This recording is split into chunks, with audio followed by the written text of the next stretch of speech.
And we are live. Hey everyone, my name is Sam and we are on time. Let's go. This never usually happens. Allow me to celebrate it, please. I'm begging you, allow me the joy of celebrating my punctuality for once.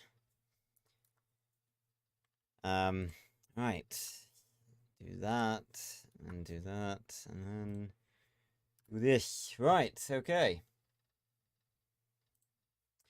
We are golden. Okay. Back in the world of Minecraft, and I actually have the texture pack. No, not the texture pack. It is a texture pack. It's a resource pack. I have the programmer art one already enabled today, so I don't have to reload the whole thing. We got some nice music to start off the stream. Some nice Minecraft music. To be honest, I ought to just my computer's powerful enough to have music on in the background now whilst I'm playing. I ought to just play some music in the background because the Minecraft music doesn't come on as much as I actually thought it would if I turn the music on. Hey, Fitz. Because, like, I remember back in the day, like, when you had the music on, like, Xbox 360 Minecraft, it would just play, like, constantly. And it doesn't do that on PC, so... It's a bit weird. Right, so last time, we were building the Sniffer Cave, the Sniffer Grove, sorry. I don't see any reason why we can't continue building it. I'm just trying to figure out now how the ratio of blocks going that way to blocks going this way to form a good shape.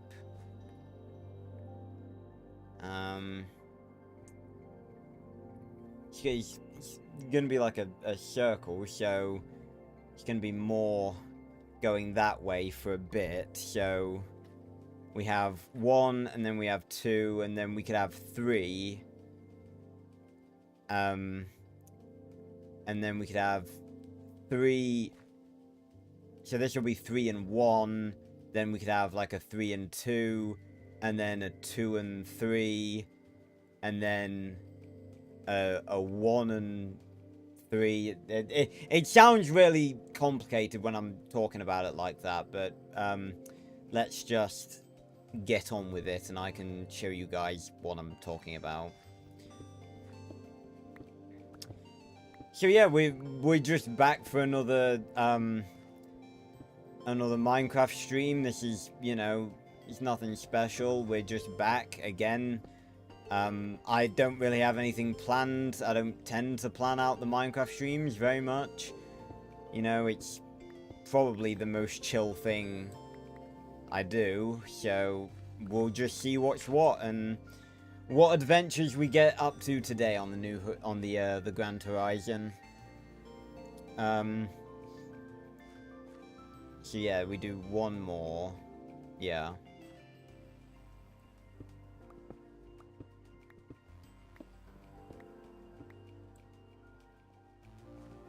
Yeah. Gonna have to build up a bit, though, to get the ceiling bit. Because I do want this to be, like, decently tall and decently big. I want it to be a grove, not a tiny little cave. These are sniffers, after all. They deserve the best of habitats. Hey, mate. So, yeah, that would be 3, and then... can have... yeah, like this. What we ought to make, actually, is some bamboo. We ought to get some bamboo and make some scaffolding. Because that'd be very useful in this situation.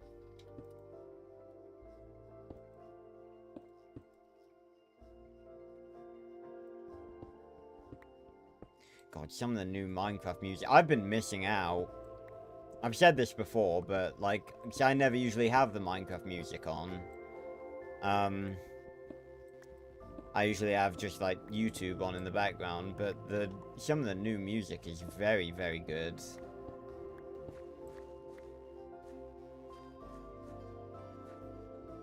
I mean, I say that, other side, the music disc is what helped me get through my dissertation on the final day it was due in, and I had to write 7,000 words in one day.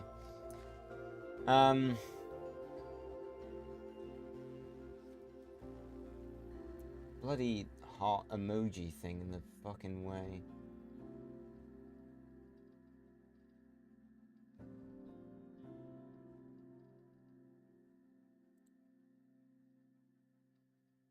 Oh, thanks, mate. I appreciate that. I hope to continue growing this channel and be a big part of many people's lives. I mean, that's one of the things that, you know, I'm very happy about doing this channel, because obviously, you know, one of the main things I do is gaming, but sort of the flip side of what I do on this channel is obscure fandoms. And I like providing hope to people, and, like, you know, because a lot of people are like me in that, like, they think they're the only people that remember these obscure things, and, you know, and no one else is doing content on them on YouTube, so, you know, it's an honor and a privilege to, you know, make sure that these franchises are not forgotten, and to show that there are still people that are passionate about them. Speaking of, I have been working very hard over the past couple of days on the magnum opus that I've been talking about in every fucking stream at least once, the Speckles timeline video. I'm almost finished with the first of the Speckles movies. I'm covering 3 movies in the timeline, and I'm almost done with the second one. So it is slowly nearing completion, but I've made very good progress on it over the past couple of days. Very good progress indeed. And it is turning out better than I possibly could have hoped. So, yeah, it's going well. And hopefully you guys will see that soon. Yeah, so then we'll do, so it's a 1-1, and then a 2, a 2-1, and then a 3, it's going to be a 3-1, and then I'll do a 3-2, and then a 2-3, and then, yeah.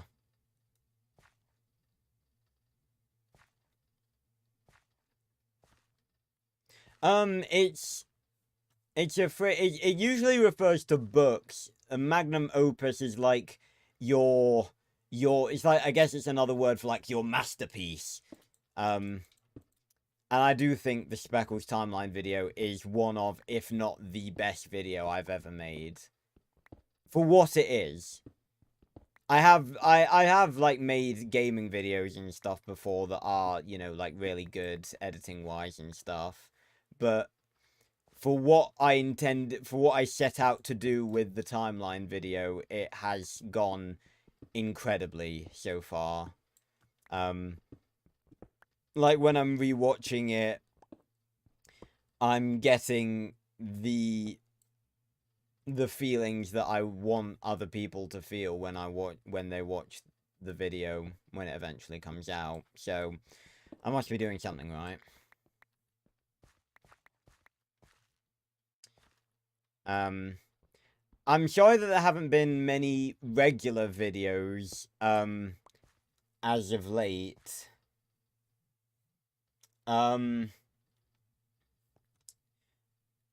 I have basically just been focusing like all my spare time. Obviously, I have kind of been a bit busy over the past couple of days, what with graduation and everything, but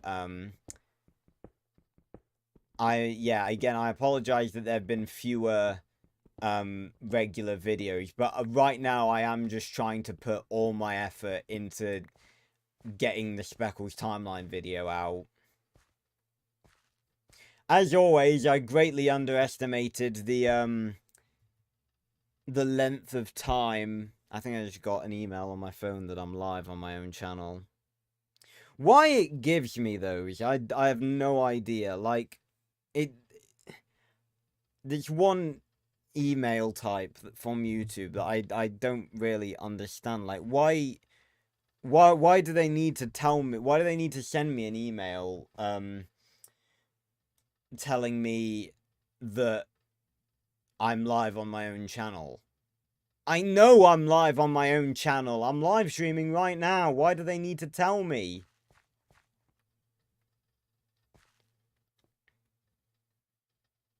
Maybe I make it a bit bigger, because just another 3 and then starting to decrease. I'm not sure if that's big enough.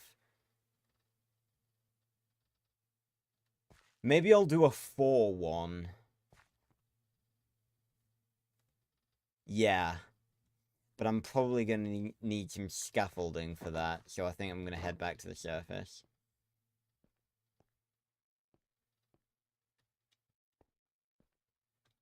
Oh, honestly, yeah, I guess. Oh, nice, this is regrown. And it's daytime, lovely. Let's go and rebreed the pigs. Breed. You will be slaughtered for my food. Right. We need another pickaxe anyway.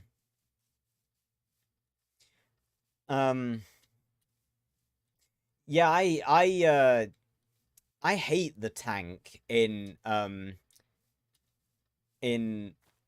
Miitopia. It's such a bad class. A bad job, in my opinion, because it's like, you have the base ability, which costs MP, and then, like, literally almost all of the special, like, attacks you get for ages are detrimental to your friendships with people. Like, again, my memory's sort of hazy on the tank one, but I do remember most of the abilities that I got, at least. I think the first one is that you can fire one of your teammates out of a cannon, and that always damages your friendship, and it's just so annoying that the tank is always not friends with anyone because he keeps pissing people off, because his abilities feature the use of firing other people at the enemies. It's so annoying.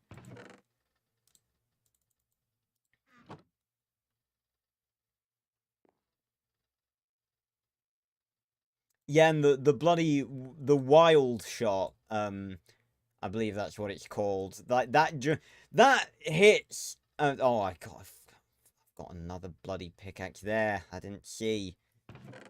The bloody wild shot is so fucking useless, because, like, I don't recall it doing that much damage, and more often than not, you just hit your friends anyway.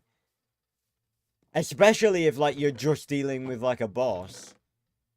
Then it's awful.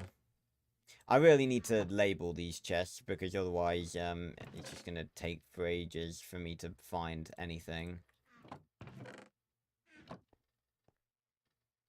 Yeah, mate, I feel your pain. I've done that before on drawings. It's very, very, very shit. So we need a chest for tough, and we need a chest for smooth stone as well. May as well craft that now. We've got the wood.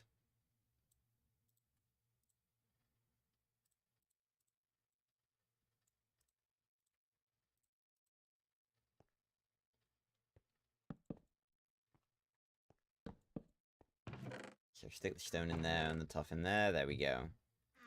Cool, cool. Alright, that's cleaned out our inventory a little bit. May as well just make some more bread. And back down into the mine we go. Actually, no, let's find some... I know that bamboo spawns in jungle biomes, but I can't see any. Do we have any? Have I picked some up and, like, forgotten about it? Let's have a look. No, it doesn't look like it. No. Okay.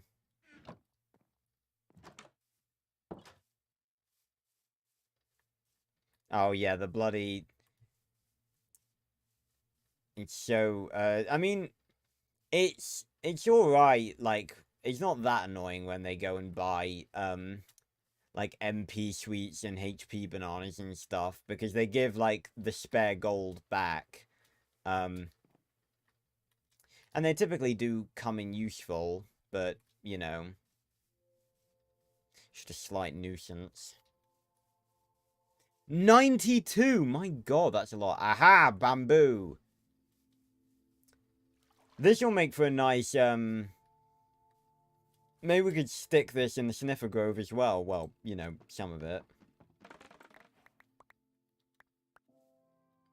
Don't need to grab all of it, just a little bit. Right.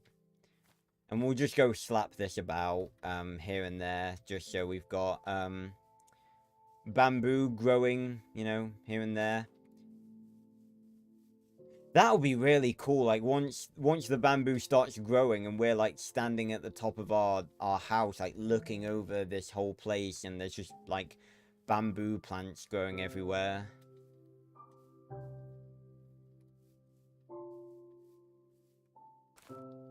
Got some nice, classic Minecraft music playing.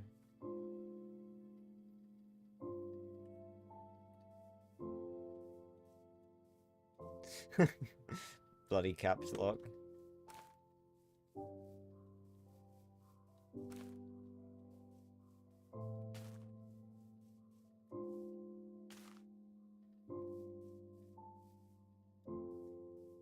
I'm wondering, like, if we...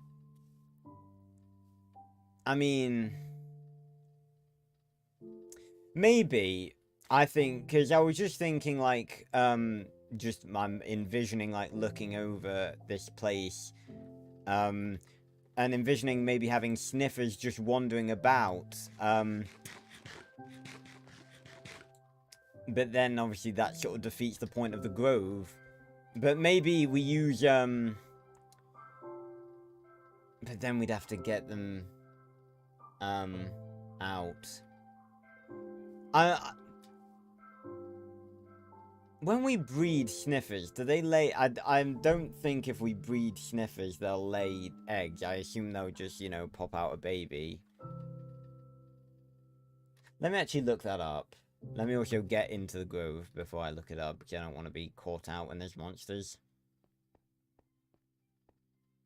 And again, also, all of this is temporary. We will adjust it as time goes on.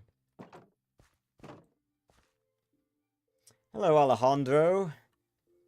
My favorite class is undoubtedly, the mage. Easily. Although I am a bit disappointed at the lack of abilities as you go on. Because it's like, once you get past explosion, it's just like, oh, more powerful fire, more powerful lightning, more powerful explosion, and then Tower of Fire, and then I'm pretty sure that's it. Like, it's a bit, for mage, like, I was really, like, when I first saw fire and lightning, I was really, excited to see, like, what the others would be. But then explosion is just a more powerful fire, so it's like, it's a bit dull. And like, they could have been really creative with that class. And they just kind of weren't. I didn't explore the vampire very much because that's quite a late game thing. Obviously, you have to do that quest to get the charm. So I didn't explore that very much. Alright, I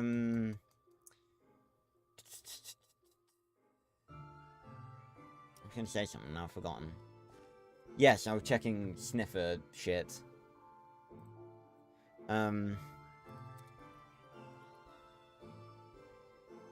Do sniffers lay eggs? Oh, that's fantastic! When two sniffers breed, they will not immediately spawn a snifflet. That's an adorable name. And will instead drop a sniffer egg. That's really good then, because my thoughts were that, like, I would have, like, 2 or 3 in here, and then have a bunch out there, as in, like, repopulating the place, but then I'd have to, like, guide them out of here, and sniffers are pretty slow. But if they drop an egg, then that's great. We can just take the egg and put it up there, and then we can just have sniffers roaming around the place. Ugh.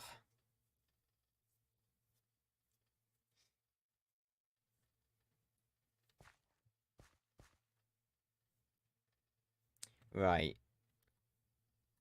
It's annoying. I've placed all the bamboo. I probably ought to go and find some to make into scaffolding whilst they're growing. But yeah, I have high hopes for this landscape. We're gonna have sniffers wandering around. It's gonna be a paradise. Because sniffers, as we have discussed, are extinct mobs, and we must bring them back from extinction. Like Jurassic Park, but safer.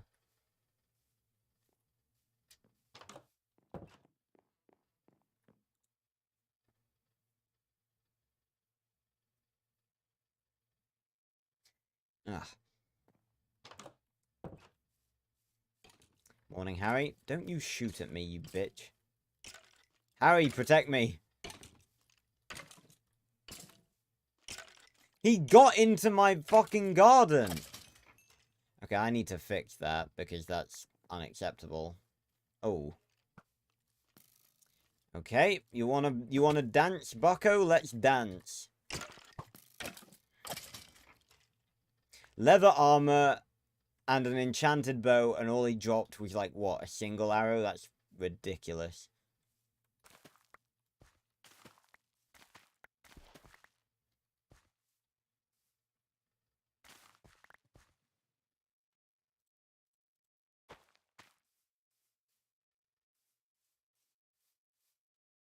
Right. Yes, I need to sort that out because that's not good. Ah. Oh.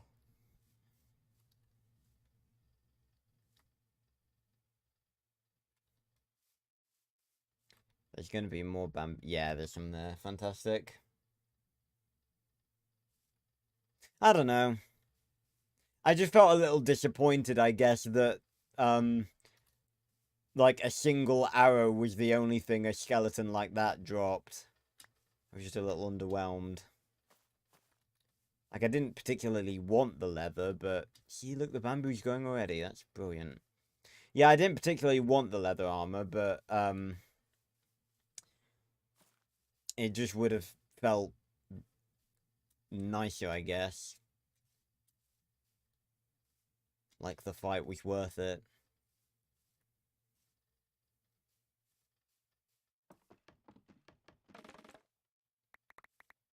Oh, yeah, speaking of, that's one thing, that's one thing I'm not a fan of in Miitopia. The fact that there is no romance. Because that is a perfect thing to add into a game like that. And you can get, like, I hoped that, like, if you'd gotten your relationship with a character to a certain level, then there would be some sort of, I don't know, a confession or, you know, something along those lines. And I'm pretty sure, like, some characters, if they have, like, I think there's, like, one scene that characters can have when, like, one character will say to another character, like, oh, I've got something to tell you, but I'll wait until, like, the adventure is done or something. And that never goes anywhere. And I was really disappointed, even more so, by the fact that the Switch version added dates, and yet they didn't make it romantic. It was just like, oh yeah, but it's not a date, it's an outing. Non-romantic. Just like, why? It'd be such a cool thing to add, and it just feels like a massive missed opportunity. It'd be a thing to make the game feel less repetitive in later game. Oh wow, this bamboo's going quickly. Really quickly. Because it gets to a point eventually, like, when you've heard all the lines and you've seen all the different, like, friendship events and stuff, and having romance in there would add something different and something new, and they just didn't add that.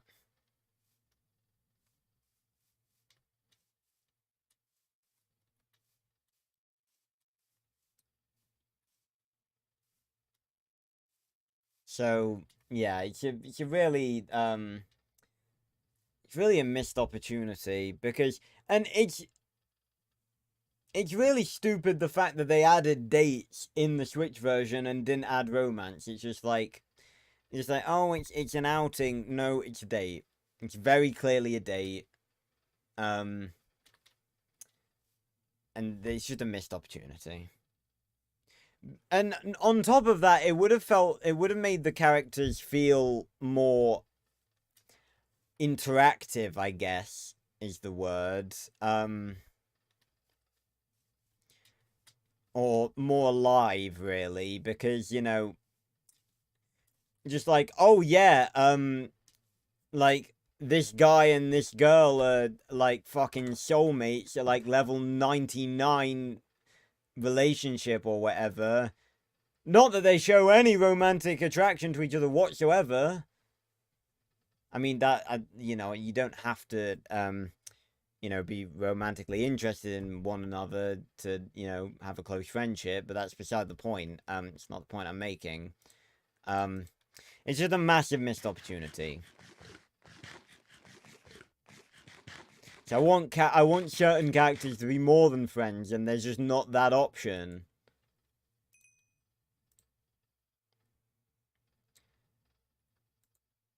Oh, nice.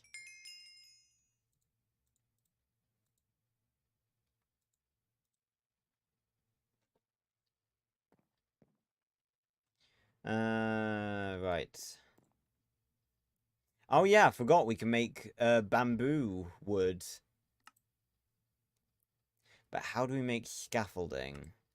I feel like it's with, I want to say it's with string, but I'm not sure. It is! Nice, my memory serves me right. 12 scaffolding ought to do us, I think. Back down we go.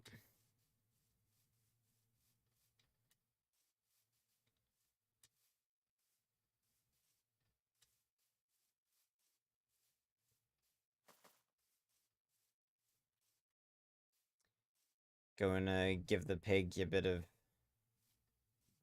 of breeding before we head back down. If they can. Oh, they can. Nice. Nice. Cool, cool. Back down into the grove. See, just this by itself looks cool.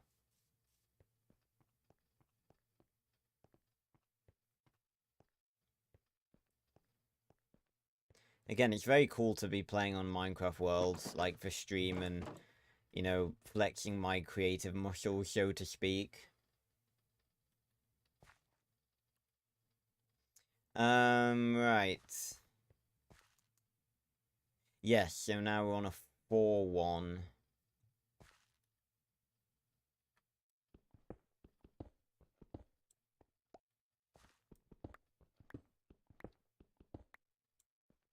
And then we shall place some scaffolding. Oh, on the same block. Going... Oh, yeah, I forgot. You have to place it on top. On top? What is going on? Am I being an idiot or something?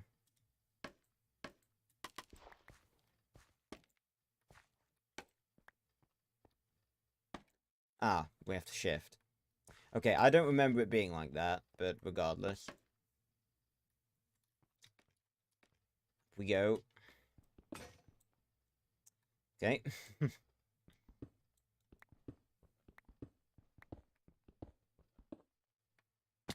Ow. And then just a tap of the pickaxe. And...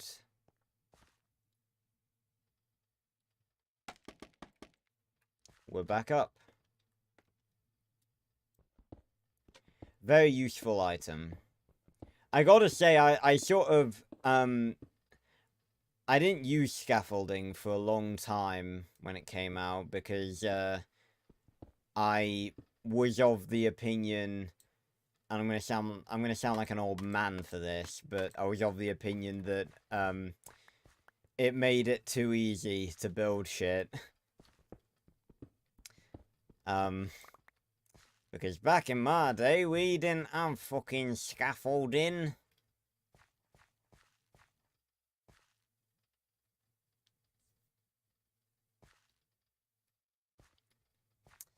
Oh, we're gonna have to build this up, aren't we? Yeah, I do want this to be big.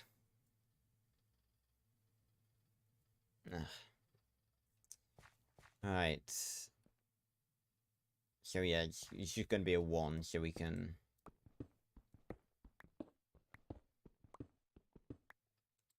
This is the sort of times where I wish I could fly, like in creative mode, because this is irritating to do, obviously.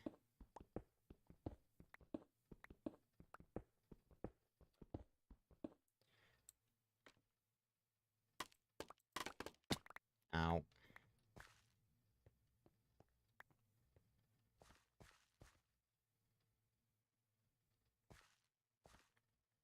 Yeah, like here.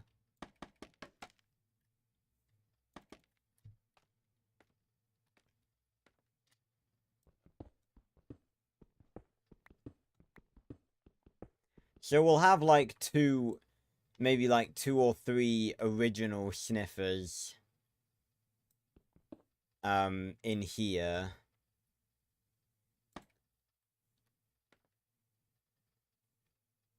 Yeah, that needs to be 1 more, yeah. And then we'll take their eggs that they make and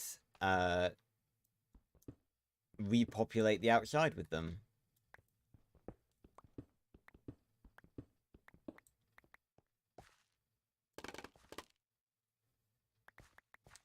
So we can have a kingdom of sniffers. It's not really going to be a kingdom. It's going to be more like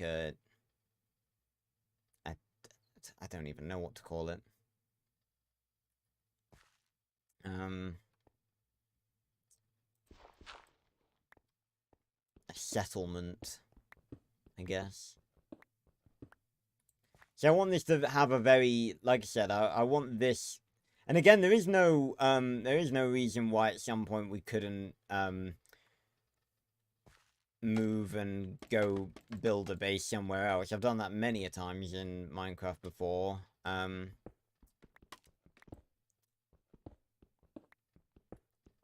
But I want this place to be very nice and naturey themed. Sort of like got like a bit of a Stardew Valley sort of feel to it, or something like that. I've never actually played Stardew Valley, but I definitely, it's on the list. It's definitely on the list. My ultimate dream, this is one of my ultimate gaming dreams, is, what would the egg taste? Why? Well, Why would you ask that? Fitz, we are trying to bring this extinct Minecraft mob, this Minecraft dinosaur, back into the world, and you're here asking what it'd taste like. What is wrong with you? Probably similar to what a dinosaur egg would taste like, I imagine.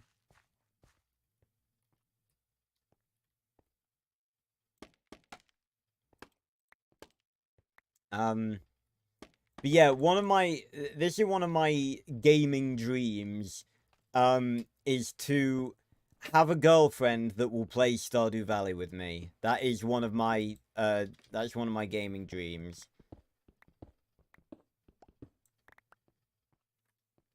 Hopefully that will happen one day. One can hope. Is that right? 3 there and... Is that 3? Yeah, that's 3. Cool.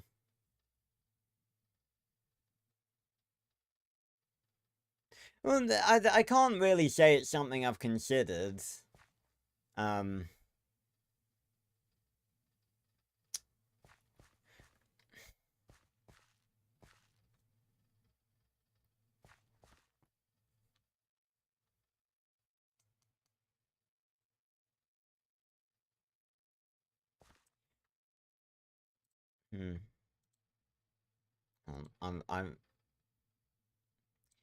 I just got a dish. I have a.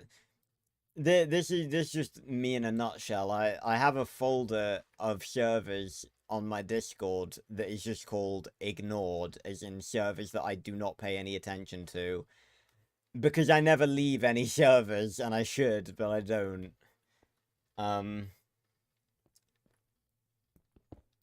Because I'm an idiot.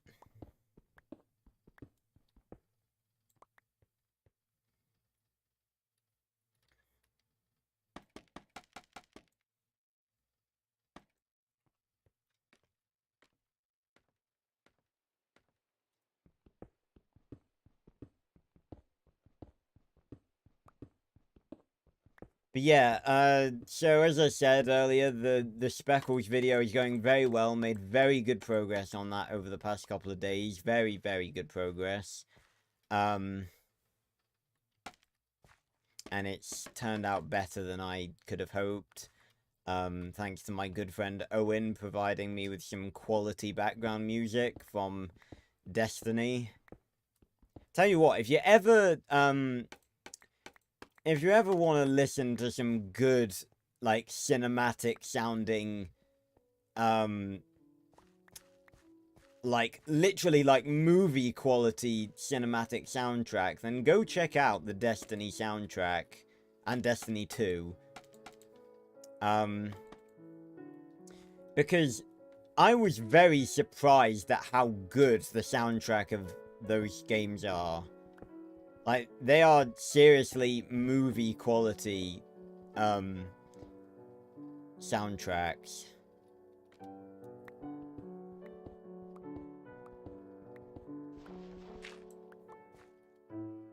Right, I think that's the 4x4-bit done. But now I've got to do that way. Got to keep cleaning this bit out.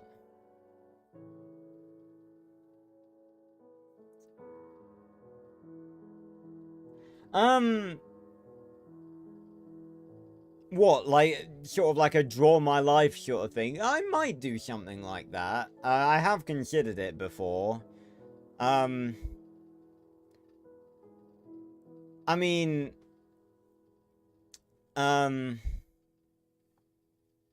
yeah. Yeah, I probably will do something like that. Because the thing is, right, and this is why I was mentioning the Speckles video again, now that obviously I'm done with uni, I have a lot more time on my hands, and I have a lot of cool videos planned. A lot of obscure stuff, obviously. A lot of the franchises that you guys have come to me, from, you know, Dinosaur King, Max Steel, you know, Legend of Spyro, all that good stuff. More of those videos on the way. I'm just focusing on the Speckles video right now because it is a very big video and I want to get it out there because I really think, like I said, it will pull numbers. I am certain of it. And obviously, once I've done that, then I can get back, you know, it's been a big project that's taken a lot of my time. And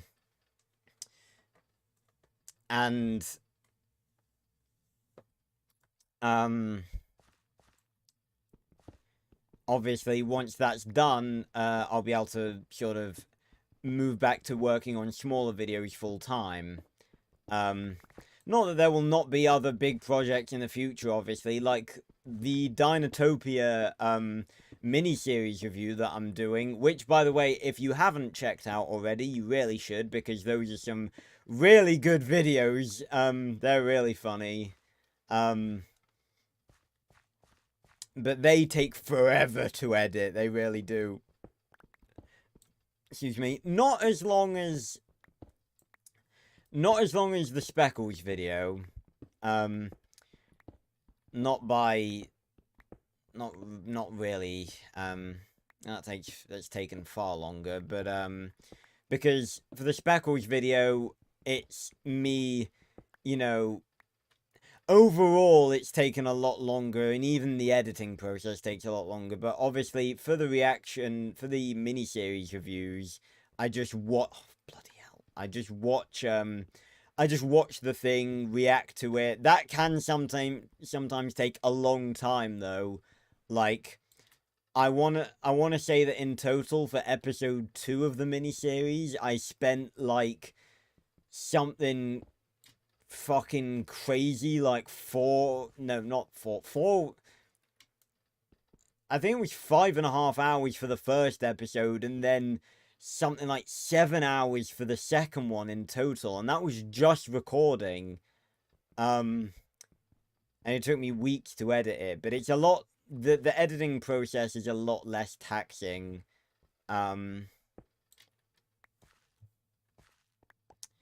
For the Dinotopia videos, because it's just me editing through all my mistakes and just, you know, just editing through a bunch of footage. For the Speckles timeline video, I've had to, you know, collect many images, obviously, because I have used some footage from the movies, but I've used it sparingly, obviously, and in very short amounts. When I do use it, you know, just for copyright reasons, of course. It's the same as the Max Steel video. Obviously, in the original video, it was all Max Steel content. All of it, because I didn't use a face cam back then, and that got very heavily copyrighted. And that is one of my biggest regrets, honestly, of doing this channel, the fact that I didn't make that video where it could get money, because that's still, the Max Steel video, the original one, is still gaining views to this day. Like, every single day it has people watching it. So it just really irritates me that I didn't, you know, I used all the Max Steel footage for that video, and, you know, it got copyrighted, obviously.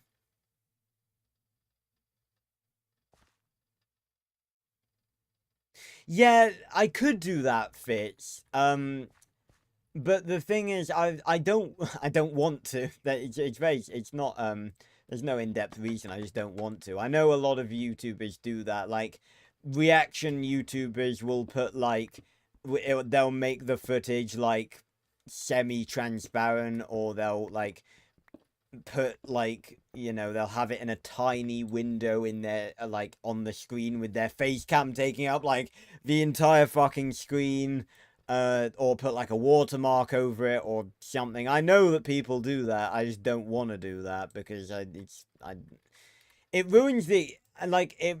I never like people that do that. I know it isn't like, I was gonna say I know it's a necessity, but it isn't, because I've never done that, and I've managed to, like, it's mainly, I've seen, like, people reacting to, like, movies and stuff.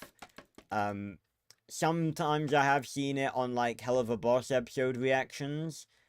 But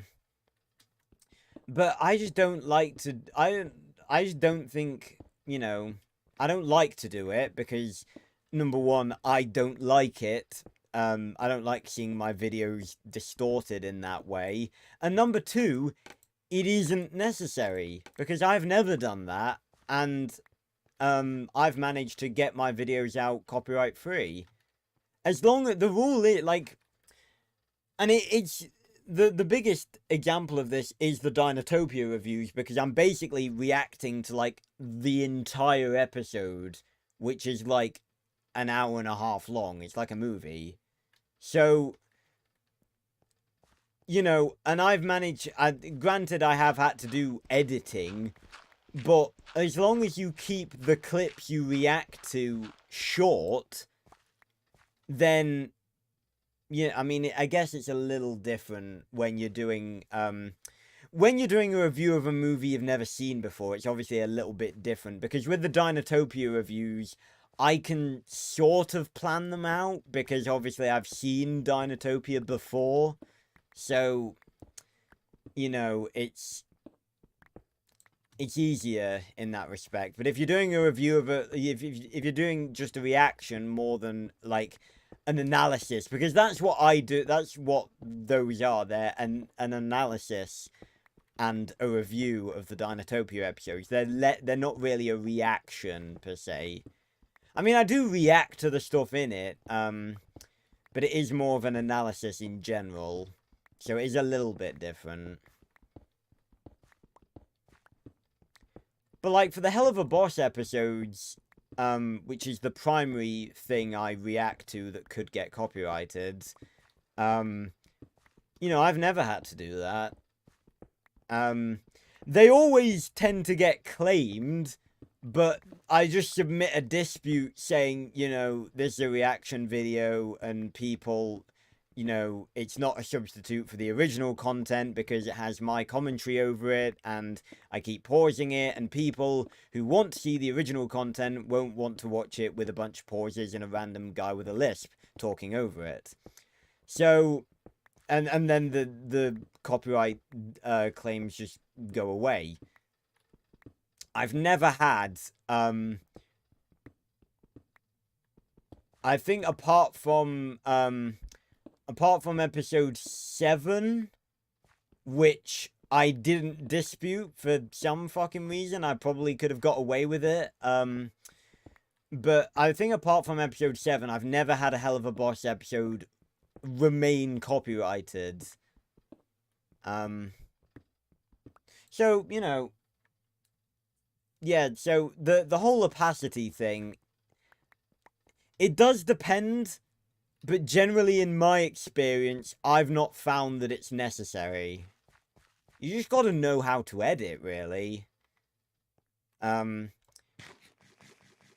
comes with experience, and, you know, it helps if you watch other people's, like, reaction videos and stuff like that, because my experience of, because the Dinotopia review series is something that I'd never really done before, I've just realized, there's a way that I can make this a hell of a lot easier. If I just get on top of this.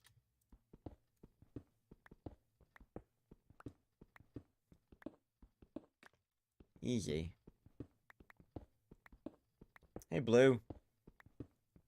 So yeah, it does depend, but like I said, the Dinotopia review series is something that I'd never done anything like before, but if anyone's interested, I know I'm sure some people are, but people who are interested in Ben 10, I'm sure the majority of you who have looked up anything on YouTube will be aware of the channel The Ink Tank.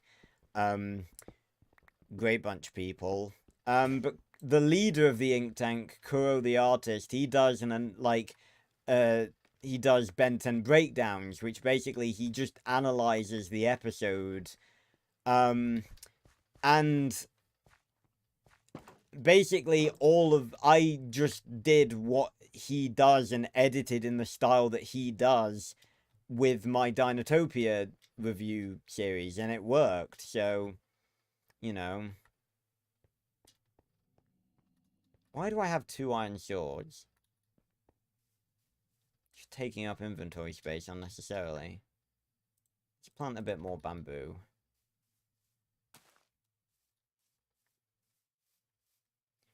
Oh, planting some bamboo, like, up to the entrance of the grove might look really nice.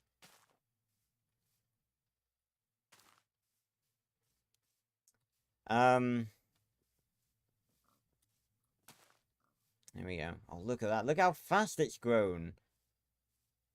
I don't think we need any more scaffolding, but...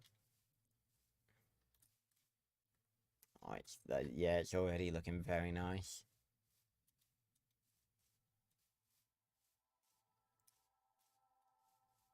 So yeah, that's a bit of behind-the-scenes editing advice from the Casual Prince.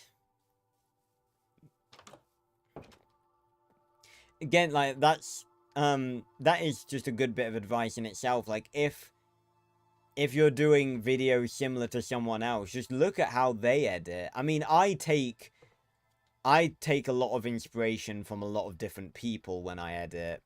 I've sort of developed my own style of editing, you know, in there's sort of a coalition of all the different people that I've seen edit and stuff. The thing is, and most of you won't remember this, obviously, because a lot of you have, you know, I've been running this channel for nearly 4 years, I want to say. I think the 4-year anniversary is actually coming up semi-soon. I think it's sometime in August. Let me just scroll all the way down to my very first video.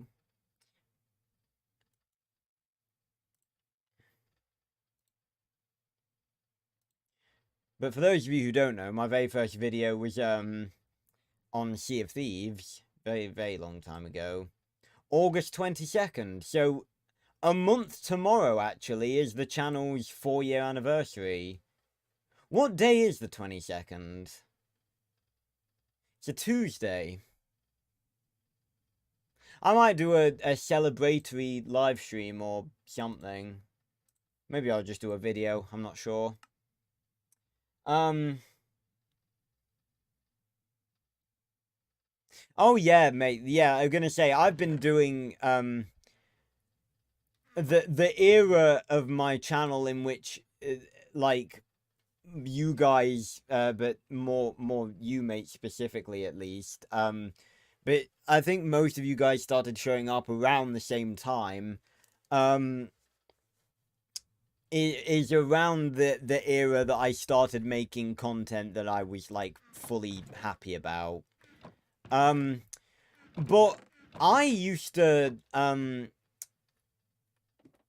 like, if you go back and look at some of my really early videos, like, I'm talking, like, the first couple of videos that I ever made, like, I edited them a lot. Like, I really, definitely, I'd say over-edited. Well, maybe not over-edited them, but they were very heavily edited.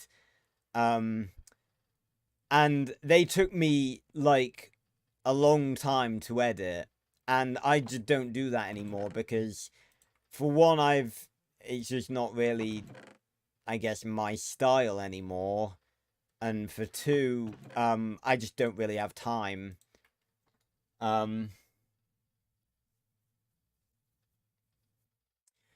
So, yeah.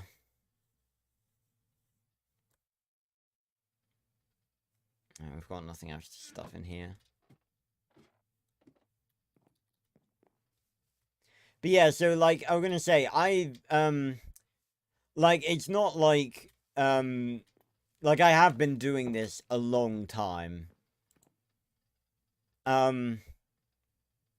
want to look back. I'm pretty sure, because someone asked me this, not too long ago.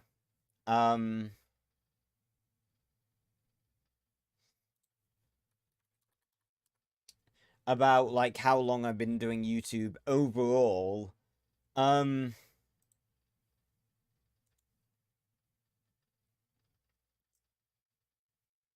I want to say, I'm scrolling down, though. Because, obviously, I started YouTube properly, on my original gaming channel, Players Adventures. My first video on Players Adventures was October 29th, 2015. So I've almost been doing YouTube for 8 years at this point. 8 years of experience has led me to this point. And that's, like, over multiple channels, obviously. Players Adventures, Casual Productions, which was originally Gmod Productions, which was actually originally Gmod Prehistoric Park, and then, of course, the Casual Prince, my Arthur channel, and then this one, obviously. So yeah, I have been. It's not like I'm a recent It's not like I'm a recent channel. I have been doing this a long time. So yeah. And it's funny, I want to check, actually. Oh, that's really funny. Players Adventures I ran from 2015 to October 29th, 2015 to December 7th, 2018.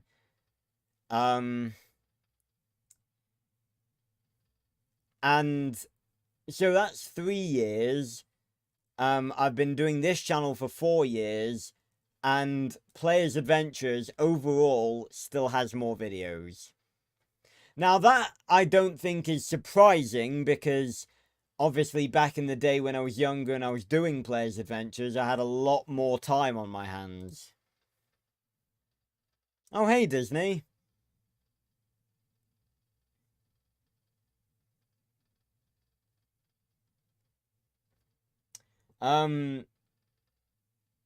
No, you're not allowed to cook the Sniffers, Fitz. I will not allow it. But so far on this channel, I have 455 videos in total, and I assume that is everything, like, you know, live streams, videos, shorts, everything. On Players Adventures, I have 553. So just under 100 more videos than I have on this channel, which has been going for longer. But that is not surprising, to me at least, because Players Adventures back in the day, I did, you know, I didn't edit as much. I basically just, I didn't really edit at all, to be honest. I just,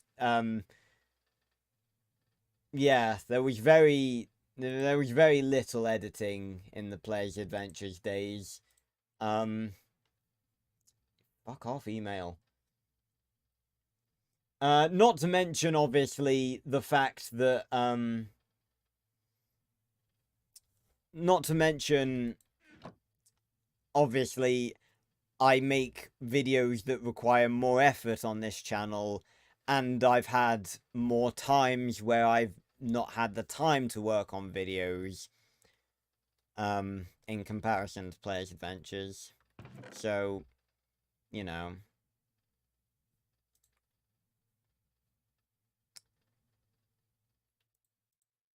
Just gonna shove some shit away that I don't need.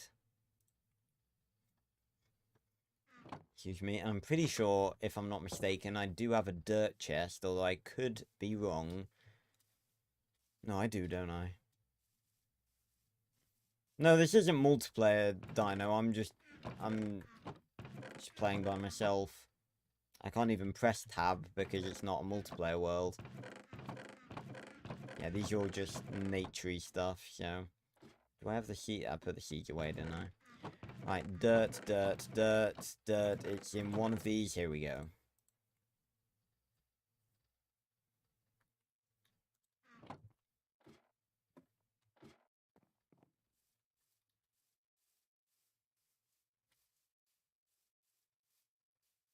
Oh, I thought you'd, I thought you were a bit better, mate, but yeah, I'm gonna say, you don't need to watch my streams if you're unwell. I appreciate the attendance, but, you know, your health is priority. I thought that was the chicken, but it's just the bloody saw blade. Of course I'm on Java. What, you thought I'd be on Bedrock? I'm not a peasant.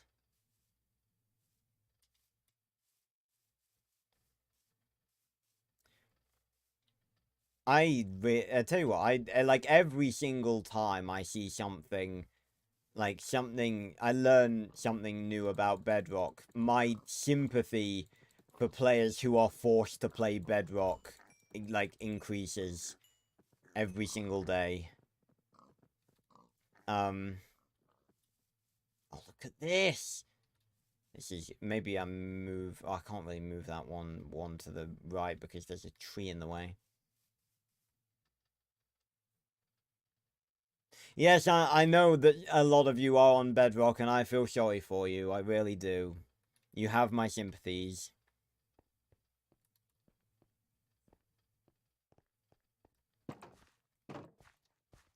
I would say people who play on Bedrock are not peasants, but the people that prefer Bedrock over Java, yeah, those people don't make any sense to me. I didn't make another bloody pickaxe! Ow! Shit. I'm gonna take this up as well.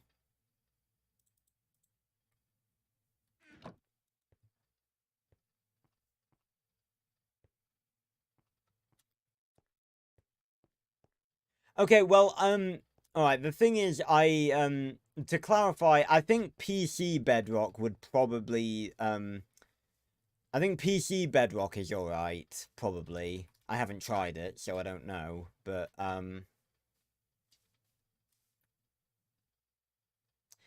going to avoid you. There's not really a village nearby, but I don't want to take any chances. I'm not equipped in any way to deal with a raid. The nearest village is back over there in the desert, I think, but I'm just going to ignore them.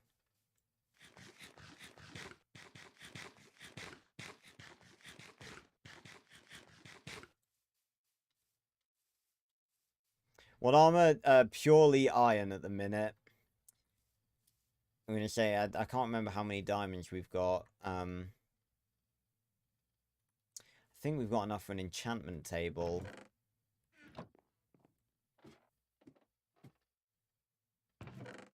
Yeah, you see, console Bedrock, that's the shit. Okay, I didn't really... My brain sort of cut off that sentence before I'd finished then. I said, that's the shit. That makes it sound like it's good. No, I meant to say, that's the shit version. Because Bedrock on Xbox is so fucking jank. The creative menu... Because... Right. Because those of who remembers Xbox 360 and by extension, I guess Xbox One, or just like original console Minecraft, like PlayStation 3 Minecraft and Xbox One and 360 Minecraft, like that whole inventory system was fine.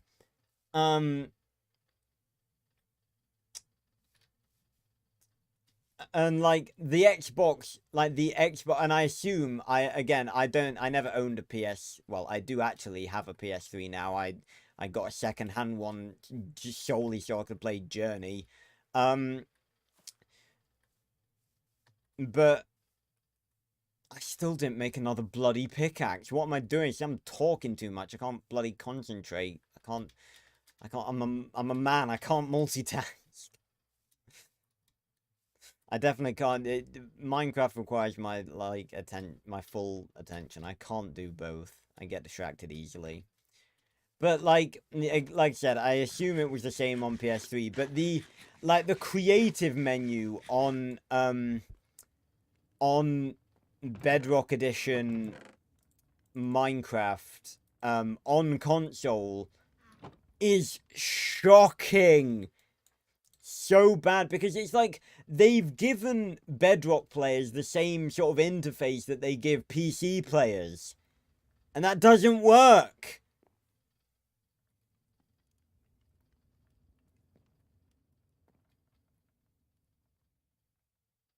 Since when, Blue? I don't. I'm definitely have not heard anything about that.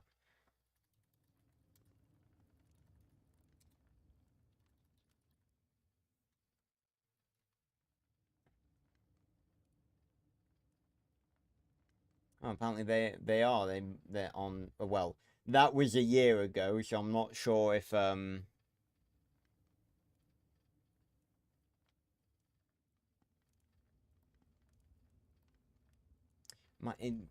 two versions for Minecraft on PC will now. Oh yeah, But did that even happen? Well, no, I don't even think. I don't think that even did that happen. Because they are different versions, and you know the Java launcher has stayed the same. They did merge the whole Microsoft account thing, but that was something different. That happened ages ago.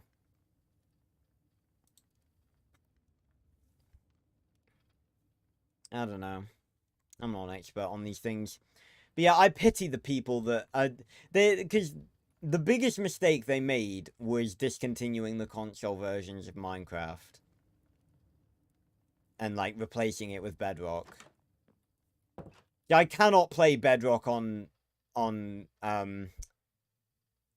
I cannot play Minecraft Bedrock on console because it is just so ungodly awful. The movement is horrible. The creative menu and the interface is horrible. Everything about it is horrible. It lags. The performance is shocking. It's god fucking awful. I can't do it. It's honestly so bad.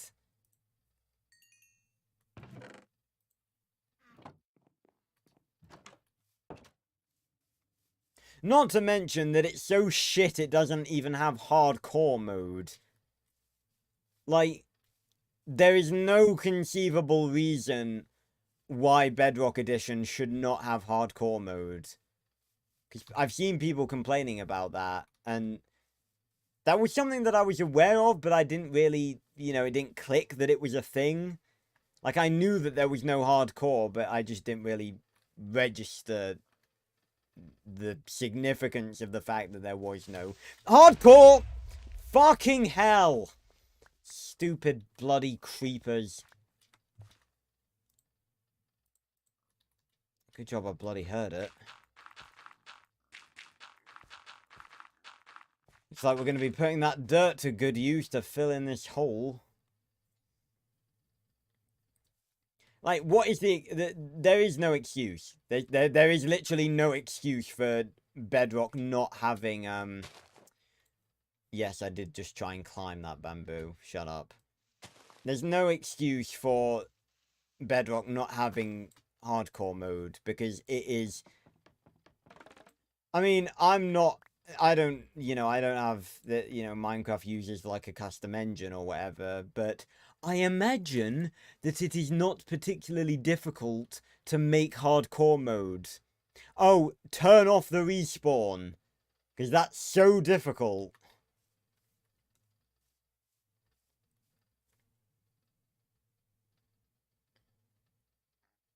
Why would I get a plugin for that? That's just laziness.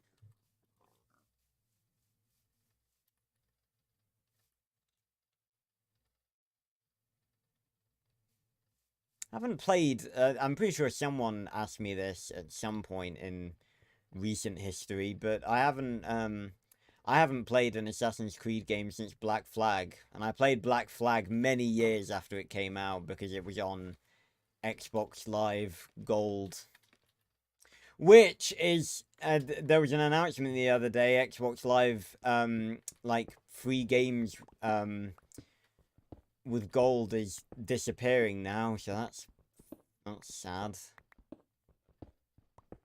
It's really sad. Got quite a few, most of the games with Gold are pretty shit, but, well, were pretty shit. Oh god, it's so sad. It's such an integral part of my experience as an Xbox player. Such a fun thing to always look at. But most of the games with Gold were always pretty shit, but I have some games, I've played from games with Gold have actually been pretty good. I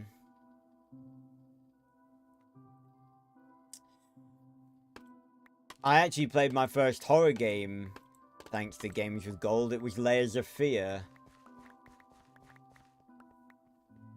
That game is not a scary game. Like, it's just it's more of a psychological horror, you know, hallucinations and stuff, and what's real and what's not.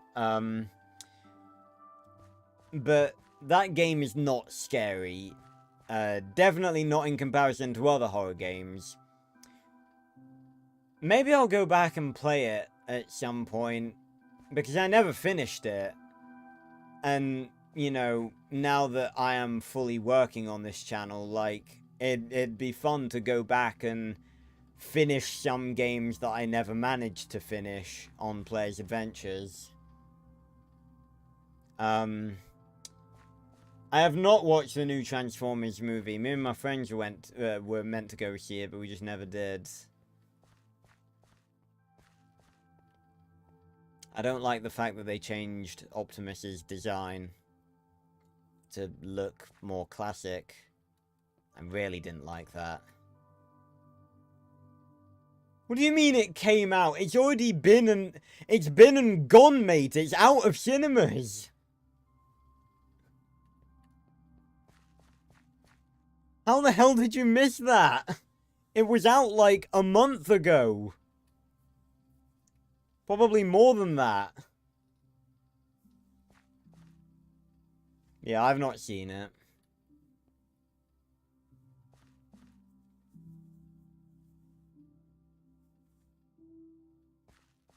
I can't believe they actually, like... I mean, it is, you know, it's a very money, making franchise, so, you know, I suppose why wouldn't they? But, you know, it was a long time since, The Last Night. I just assumed they weren't making any more.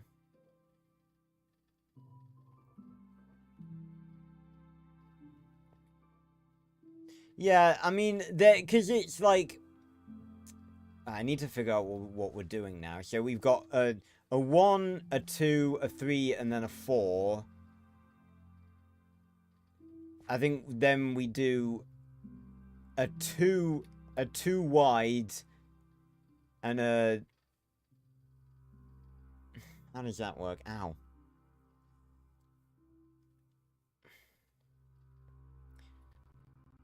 Ooh, lag.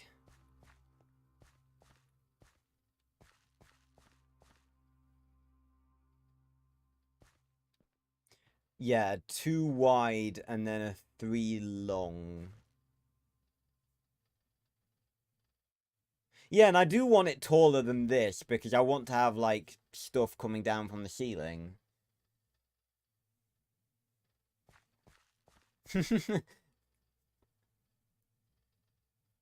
Every bit of news is late. Yeah, thanks for coming, mate. You keep on getting better. But yeah, like, um, oh yeah, by the way, Disney, I apologize. You asked further up what game I'm gonna be if you'd have watched the finale, I said it many times, but we're gonna be beginning our playthrough of Pokemon Brilliant Diamond this Monday as a replacement for the Dinosaur King streams.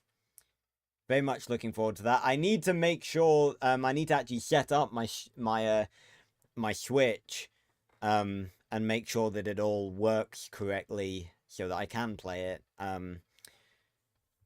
Make sure I've got all the pieces and stuff. But yeah.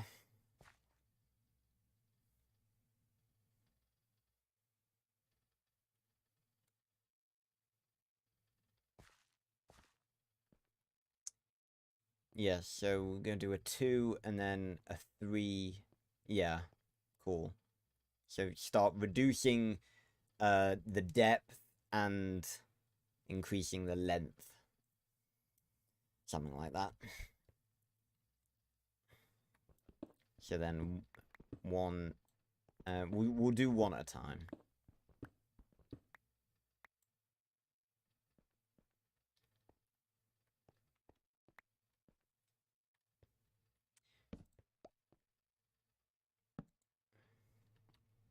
Yeah, what was I saying?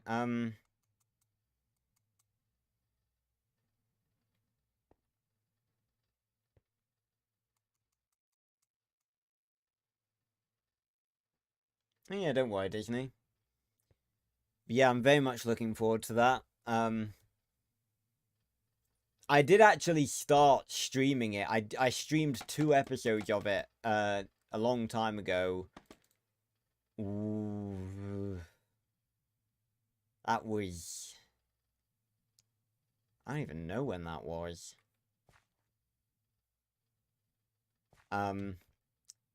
Maybe it wasn't. It may have been year 2 uni. I can't remember because I was streaming regularly during year 1 uni and then I stopped. It must have been sometime during year 2 then. I know I definitely wasn't doing it for very long. So I was streaming on Twitch. Which isn't really a good idea. That if anyone is interested in streaming, I'd well, first of all, I'd recommend not streaming until you've got a good viewer base because, well, it depends because YouTube is, I think YouTube is easier to stream on. Oh, come on.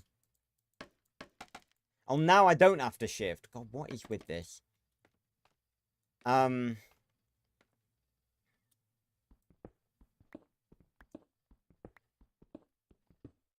Like, if you've, I think, like, Twitch is more difficult to gain, you know, momentum on,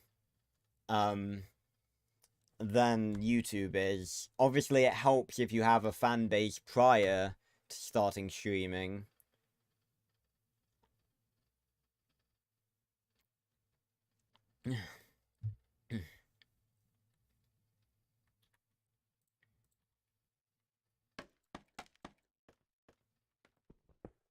Plus, I don't really like Twitch, to be honest. Because I have, like I said, I tried it, and it just... Especially in comparison to YouTube, it's so like the interface is just so weird, and not to mention like with you, if you don't know how the YouTube if you don't know how the YouTube live stream shit works, basically you connect up like your streaming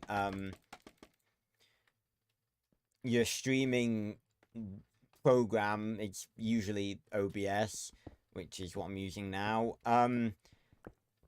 You click start streaming on OBS, and then it forms a connection between OBS and YouTube, and then you can click the go live button, and then you go live. On Twitch, the moment you hit start streaming on your streaming program, Twitch goes live for you.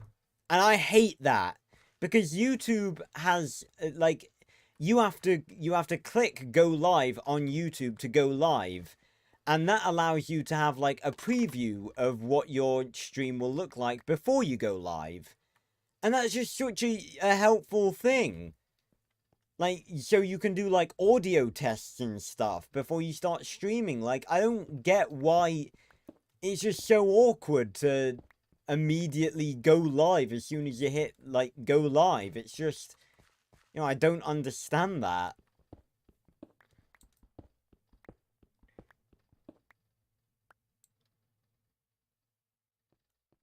Yeah, again, like I said, I wouldn't, plus that's not really just a game that I would play, to be honest. It's just not one that I'd be interested in playing, And I do have a lot of shit, we know that I have a lot of shit to do, so, I have to use my time carefully. Pick what series I dedicate time to.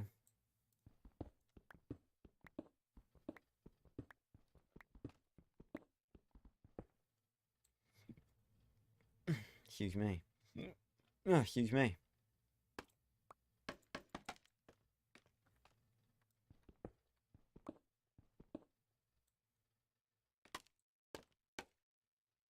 Oh, shit.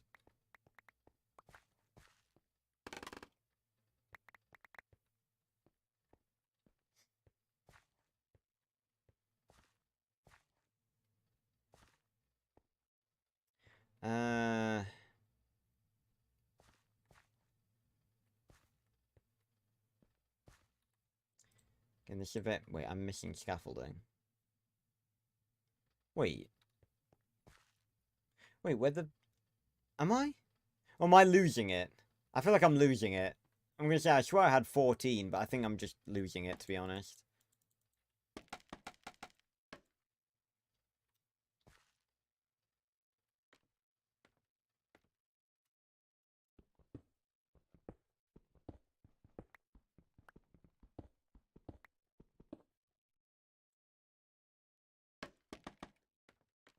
I actually, after working on the Speckles timeline last night for basically, the whole day, I took a bit of time off and did something else Speckles related, in that, I'm sure a lot of you have seen and or are aware that, well, yeah, I mean, Disney, like, the thing is, right, as the Casual Prince, as the harbinger of the Arthur resurgence, I feel it is important, to be honest, and, the Arthur movies are not perfect. There are a lot of, there are a decent amount of problems and stuff that could be improved. However, I think those problems are overshadowed by how unique it is as a franchise. Because I have never said, in any of my videos, I don't think, that I think the Arthur franchise is a perfect, either, like, the first movie is a perfect movie, or the franchise is a perfect franchise, because it isn't. I can't think of anything right now, which is probably a good thing, but, there are definitely problems with it. But you know, it's alright to, like, because the thing is, right, and here's what a lot of, like, you know, with any franchise, you will get toxic fans. It's just the way of the world because people are stupid.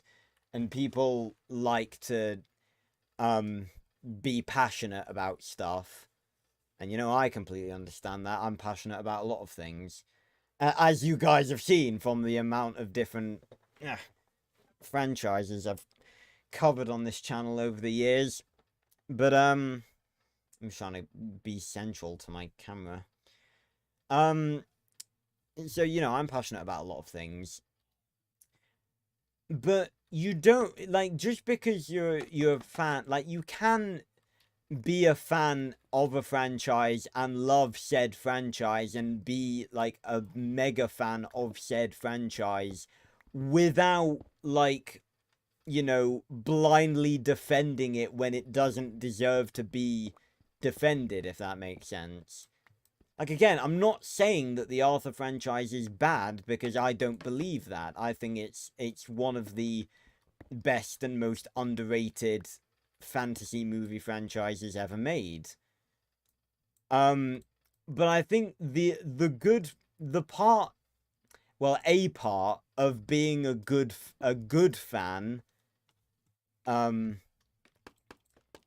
is obviously about being honest and being able to, because it's a lot better to be a fan and be able to accept the flaws of the thing you love and still continue to love it anyway than like, I don't want to say pretend to be so much of a fan, but be that much of a fan to the degree where you will blindly defend it if anyone says anything bad about it. And like I said, I will defend the Arthur franchise if people talk shit about it. I have done that many a time. But I will only defend it if the points that are being made are unreasonable. If someone comes up to me and, you know, presents a perfectly valid point about something that's wrong with the franchise, then I will, you know, I'm not going to go, yeah, well, I love it, so you're wrong. You know, if they have a good point, then they have a good point. But it's the, you know, you can accept the flaws on something and still love it. You don't have to blindly, you know, not accept the flaws because I think maybe some people will think that means that like they don't love it. Well, that's not true, is it? Like, I can think of flaws about every single thing that I'm passionate about. For example, I literally just yesterday finished rewatching Primeval New World. And I love that series to bits. It's the American spin-off of Primeval, and I love it more than the British version. And again, which is really weird, because technically, like, typically Americans don't do things better than British people do. If the British people did it first, I mean. And I sort of identified, like, on this time rewatching it, I identified a lot more sort of problems and plot holes with it. And, you know, it's not a perfect series. But I still love it to pieces. And I will watch it any single day of, like, I will watch it every single day of the week. Not literally, it's just a phrase. But, point is, and this is a good bit of advice, I think, for, like, people who are fans of franchises, you know, like, nerdy stuff and stuff. You can love a franchise and still, you know, just because you being able to identify what is wrong with something you love does not make you love it any less. If anything, it makes it, it makes you a better fan because you're more reasonable and you're honest in that you can say that you love this thing despite its flaws. Because there is nothing more exhausting than people in denial. And I speak from experience. For example, one example I can give, it's a really random example, but circling back to the Ink Tank, the Ben 10 YouTubers, they did a video a long time ago explaining two people. It was a video explaining like how powerful Ben 10 is, and because a lot of people don't know. A lot of people don't know about Alien X and all his like really powerful aliens and stuff. People just don't know. And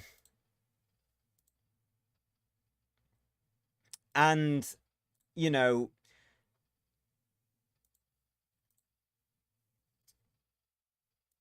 bloody hell, why do people keep sending me messages?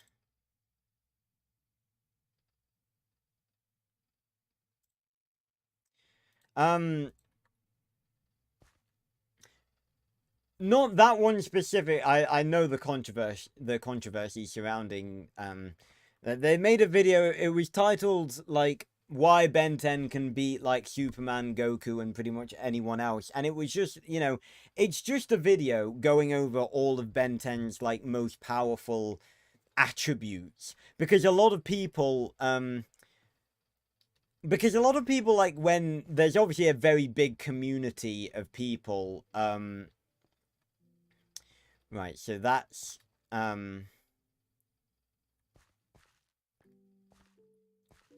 yeah, that's a 2 and a 3, so this should be actually that was meant to be 1 that was meant to be a 4 and a 1. And then this should be a okay, so we need to get rid of all of this as well. It's fine. There we go. That's what it was supposed to be.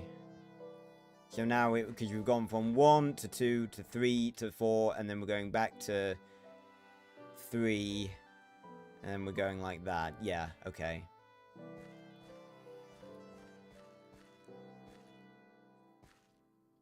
Or is that right? Huh. Let me think about this for a second.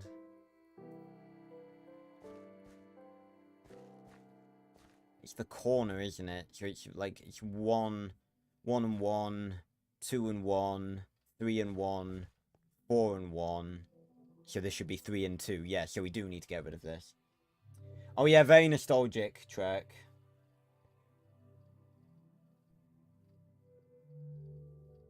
Well, yeah, okay, well, Disney, I've had the ending of Arthur 5 planned out for several years now, so, you know, there's nothing, like, feel free to suggest your own idea, because I want to hear what you, I want to hear the idea, but you don't need to worry, because I've had the ending of Arthur 5 planned out for multiple years now. Because people forget, I've been writing Arthur 5 since 2018. My God almighty, I need to get back to writing it. But, yeah, so the Ink Tank made a video. It was entitled, like, why Ben 10 can beat Superman and Goku and everyone else, basically.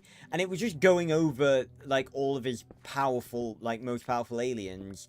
Because Ben 10 is very, very, very powerful. And people, for a long time, didn't count him, because there's a very big community of people that, like, you know, do death battles and, like, rankings and stuff. And obviously, it's the age-old question, oh, can your favorite hero beat my favorite hero? It's, like, the thing that people discuss. It's the thing that fucking toddlers discuss in the fucking playground. Like, it's an age-old question. And for so long, Ben 10 was left out of that because people didn't know about the later sort of seasons of Ben 10 where he became really, really powerful. Everyone just thought that he was... Like, when people thought of Ben 10, they thought of classic Ben 10. You know, his 10-year-old self, which had a 10-minute timeout and a bunch of pretty weak aliens, all things considered. And the point I'm getting to with this, because I was originally talking about fans in denial. I watched a video of someone. I was watching just a few videos of people reacting to that video of like explaining how powerful Ben 10 was. And there were two videos that stuck out to me. One was really wholesome and really nice, because it was this dude who clearly had knowledge of like Goku and everything. And once he was like watching the video, and you know, saw what Ben can do, he was just like, oh my god, like, you know, I didn't realize that, like, how powerful this dude was, and yeah, he could absolutely whip Goku's ass. And then I saw another video by this dude, by another dude who was stated to be a big fan of Goku, and watching him gave me brain rot, because like every single thing he said was just, you could tell he was just so salty just because Ben 10 beat his favorite character, and it was just so exhausting to watch. And what really like pissed me off more than anything else was the fact that he stopped the video before it got to Alien X. Like, it was just watching the dude was just so frustrating and tiresome. Just like literally every single like point that Kuro made during the video, he was just like, well, actually, I still think Goku could beat him. Just please, shut the fuck up. Just please. I'm begging you. Like, just shut your mouth. No, he can't. And I just found it so infuriating.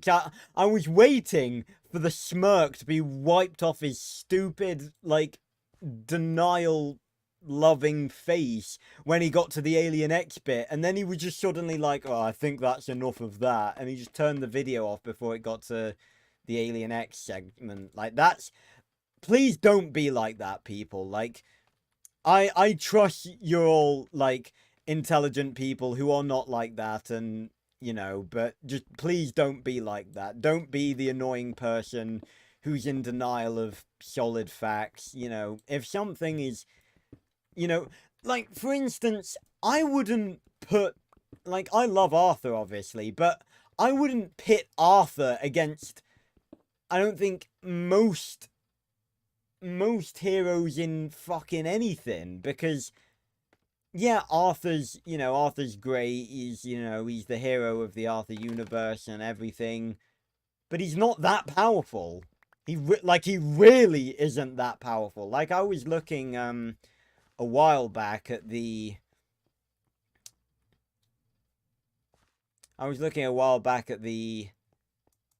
what's it called, I was actually looking at power scaling, because that's something I've heard about, but I've like seen people talk about, but I don't really have a lot of knowledge on.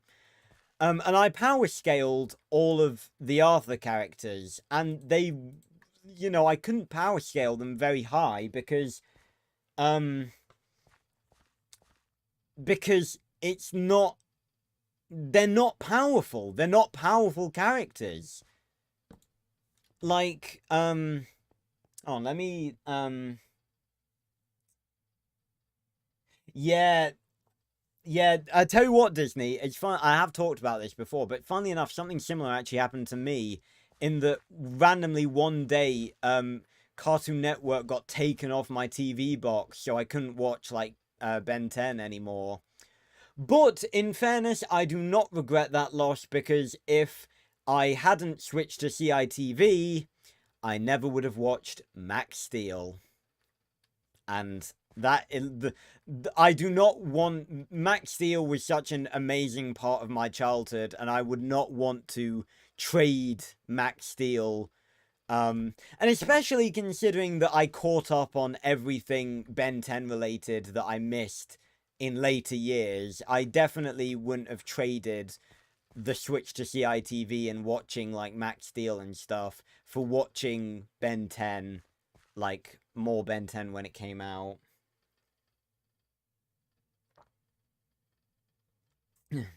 Well, yeah,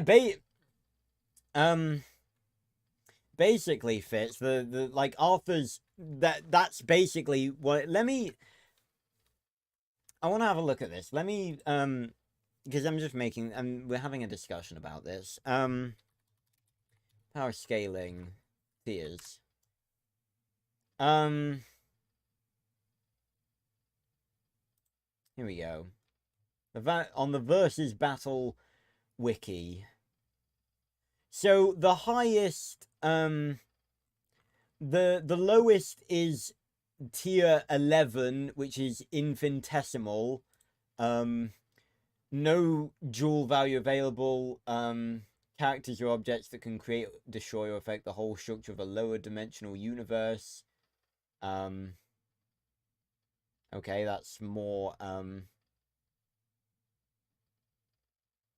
so, okay, well that's a bit different. But by that logic, the lowest tier is 10, which is human.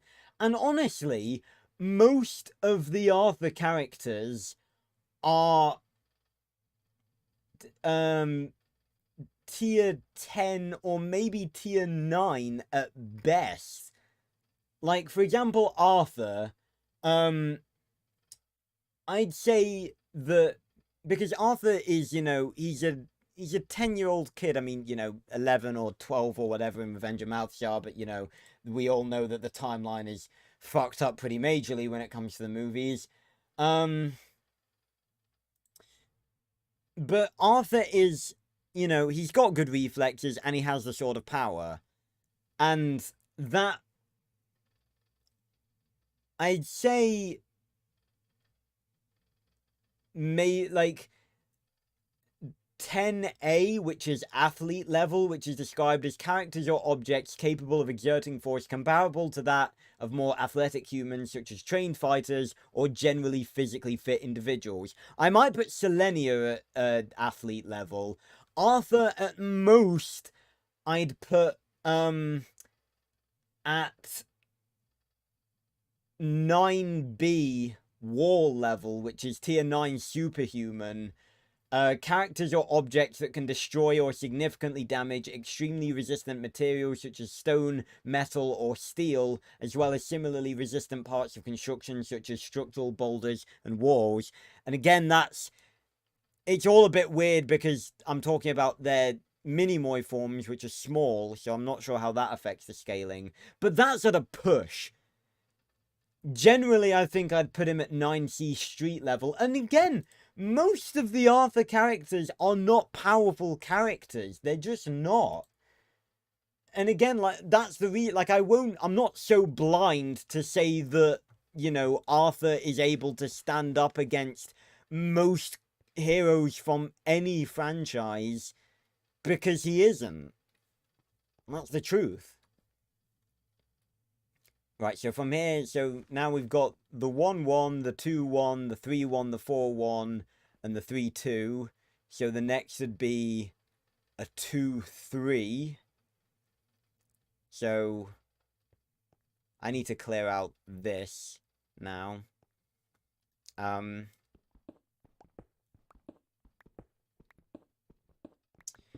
don't know why I'm starting from the bottom. I could probably start at the top.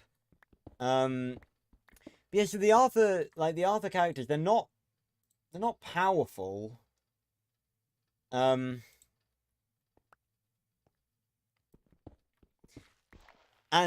that's the point. Like, I won't pit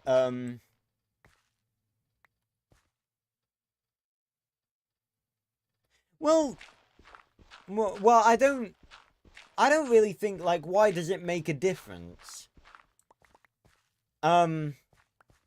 I don't see why his age makes a difference at all. I mean, it's crazy to think that Freddie Highmore was 16 when he played Arthur in Revenge of Mouthshire and War of Two Worlds, because, well,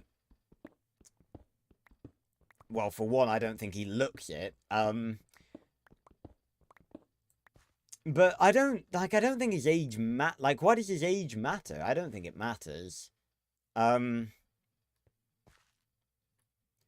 think I think him being 10 in the first one is actually I think it's a decent thing, because I think it's because Arthur is, you know, at its core a children's film, of course. And you know, I think that makes Arthur a more relatable character. In that, you know, for children, you know, he's not this like teenager, just like, oh, you know, he's not going to have children thinking, oh, well, you know, I could never do what Arthur does because he's like a teenager. And you know how we all see, or like saw teenagers when we were kids, who just like, oh, they're really scary and, you know, strong and stuff. So yeah, I don't really think it matters. But like, of the people, of the creatures and people within the Arthur universe, and it's annoying because we don't have a lot of like, we don't have a lot of information as to the true power of most of the characters. For example, we don't know the true capabilities of the Sword of Power, and that, like, because we don't know what the Sword of Power's true power looks like, or whether its true power was just what we saw in the movies, you know, we never got a clarification on if Arthur wielding it, however briefly he did in the movies, was him using it at full power, or, you know, whether there was more to unlock. Obviously, in my books, I said that, you know, I always went with the thing that there was more to unlock, because in Arthur 4, you know, in the battle with the professor, you know, he started shooting the green beams, and then obviously in Arthur 5 the sword has been broken. But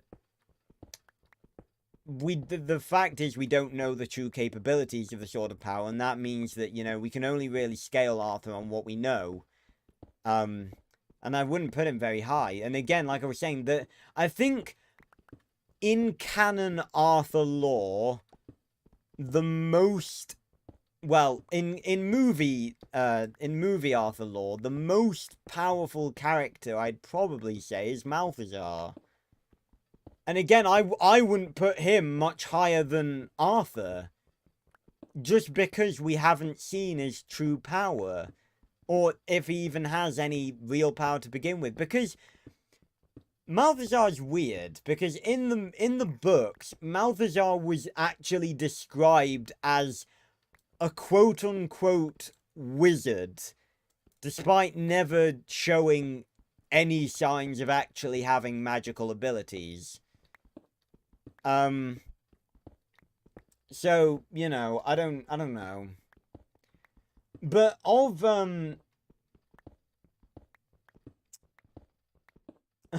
who dares call me weird? It's me, Bruce. I've got a new helmet. No, fucking hell. But yeah, the thing is, obviously there are not a lot of powerful characters within canon Arthur lore. There are some soft canon things that are that could potentially be higher up, like stuff in the art book, like the sorcerer, for instance. Like, he's, I'd say, soft canon at best, because it was a concept that they came up with. So theoretically, the sorcerer could be canon, but, you know, we never saw him in the movies. But, you know, he was a concept they came up with in the art book, so he's soft canon at best, I'd probably say. But overall, because I think the most powerful character, and is actually from my books, and that would be Mulder. Because I definitely say that, like, including my books, because I wanted to include my books, because as I've said, the canon movies don't contain a lot of powerful characters. But, um, like, Mulder, for instance, and by the way, I'd like to make it, I also, by the way, it's funny that, it's funny that I guess because I don't usually talk about the Arthur stuff and my Arthur channel very much on this channel. So a lot of you may not have the slightest idea about what I'm talking about. But for those of you who don't know, I have another channel called The Casual Prince, where I do content on the Arthur and the Invisibles franchise, which is a very underrated and very close to my heart franchise. And I have also written 2 continuation books. Well, I've written one and I'm writing another. Called Arthur 4, Defender of the Seven Kingdoms, and Arthur 5, Legend of the Forest. You can go look them up. They're on Wattpad. But Mulder is absolutely, I'd say, I mean, I know he's non-canon, obviously, because he's one of my creations, but within, like, my version of the canon universe, obviously, my canon, I guess casual canon, you could call it, within the casual canon Arthur universe, Mulder, I'd say, is definitely the most powerful being that has been introduced thus far.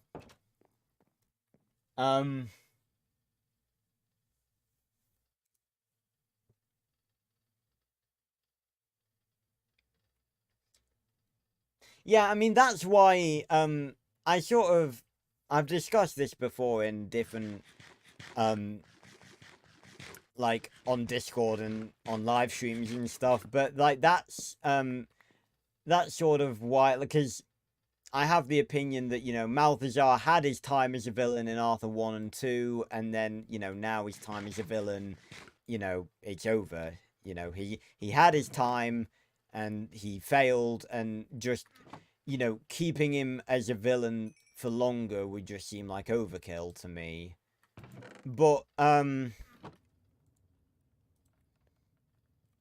so that's why, you know, I made Malthazar a secondary villain in Arthur 4, and as for Arthur 5, well, you're gonna have to see.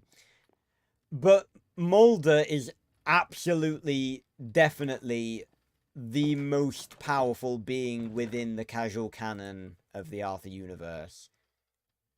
I want to actually, I did have a look at where he would be on the power scaling system, because there's 11 different tiers,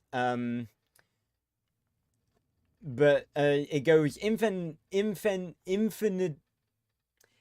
infinitesimal, which is to do with hyperverse stuff, which I guess is like, you know, like quantum realm from, you know, Ant-Man, like dimensions within the space of like a tiny bit of space, you know what I mean?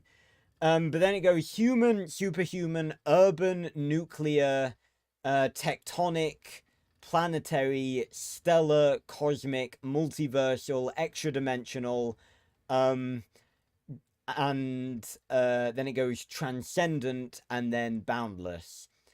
And I actually did rank Mulder at, I think, I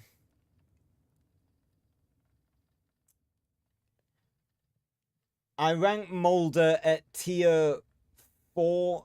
I'd say he's around, and I'd like to take into account, and obviously this is, you know, primarily for my Arthur fans that are in this, that are in the chat right now. But for those of you who have not seen the Arthur movies, I would recommend going and watching them and going and reading my books. I guarantee you'll probably enjoy them. But I ranked my, and this is, I want to make clear, this is Mulder at his full power. The Mulder that we have now in the story, because he's wounded right now. He was crippled by the telescope, as I'm sure you all remember. Right now, Mulder's probably somewhere in well, again, because Mulder's small as well, so I don't know how that takes into, consideration his power level. Probably at high 7C large town level. But Mulder at full power, as in Mulder back in the day, was around tier 4A multi-solar system level. Because I don't think you guys understand how powerful Mulder actually was back in the day. I've tried, obviously, Arthur had the whole conversation with Cynthia about how powerful Mulder was back in the day and how he could generate entire legions of the Soulless and all that. But he used to be very, very, very powerful. And his goal is to darken the sun, so, and he's building up to that point despite being crippled. So, think about what he could have done non-crippled, is my point.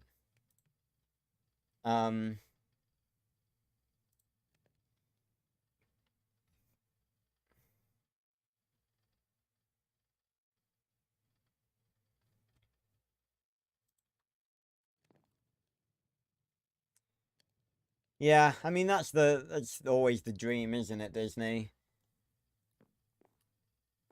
Yeah, so that's again, that's just I've gone on a bit of an Arthur tangent. But that is just a long-winded way of saying that, like, don't be like that guy I was talking about. Like, if your character is just weak in comparison to other characters, then just fucking accept it. Because, like, if you can, I'm not saying, like, don't argue the point if you have valid points. Because, that's the if you have a valid point, then, obviously you've got a leg to stand on. But don't be, because that guy was, like, if they got to the Alien X part, I guarantee you that guy would have tried to come up with some bullshit, about, like, how Goku could be Alien X, or he'd just be salty and be like, yeah, well, that's just shit, because he can be anyone. We just, like, well, yeah, because it fits, like, that is just what Alien X is, because that's what he is, and he's a character from the Ben 10 franchise. His species are literally gods within the universe of Ben 10. Like, what do you expect? Goku's not a god. At least to my knowledge. I know basically nothing about Dragon Ball Z. But that's the thing, like, I would never pit anyone except Mulder, maybe, against anyone from any franchise, because I know that there are very few people within the Arthur franchise that have any capabilities to win against most other people from other franchises, because the people in the Arthur franchise are not, they're not powerful characters in general.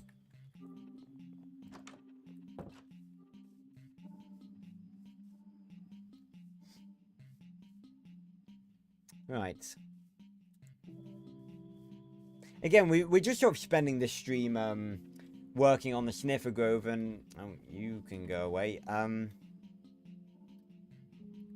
Let me also have a look at the crop, see if I can get any more carrots. I think I'm going to go kill some pigs as well, because we're running out of decent food. Oh, yes. Look at all them carrots. All fully grown. Lovely. We went from 2 to 33. Let's go. Oh, and we've got an odd number of them now. Oh, now we don't.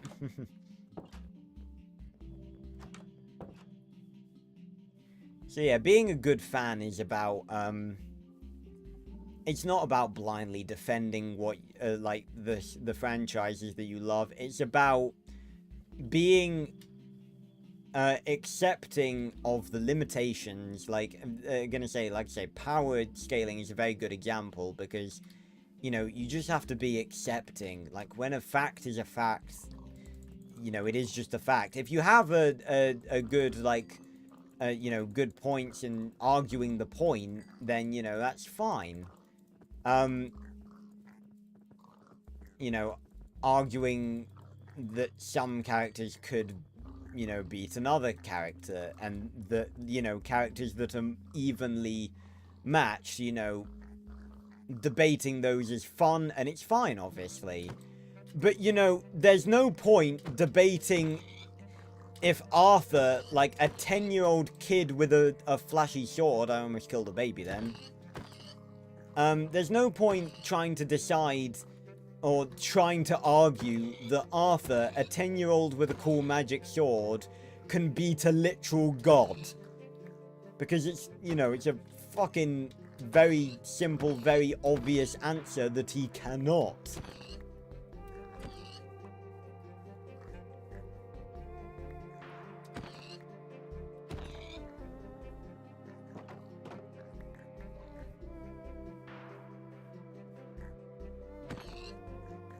And I have just murdered all of the parents of these pigs. They are now going to be scarred for the rest of their lives. Nope, you're not getting out.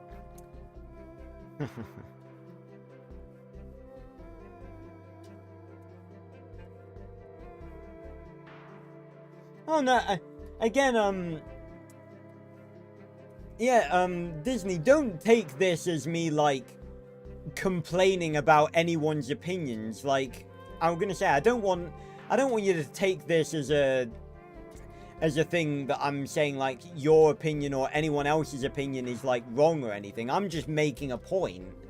I don't think I've not met anyone, obviously including you and everyone else that I've interacted with on the Arthur Discord. I don't think I've met an Arthur fan who has been unreasonable to that degree. You're all, you know, competent people who understand, like, the sort of stuff that I'm talking about. Yes, they will now all grow up to be Batman fits. It is canon.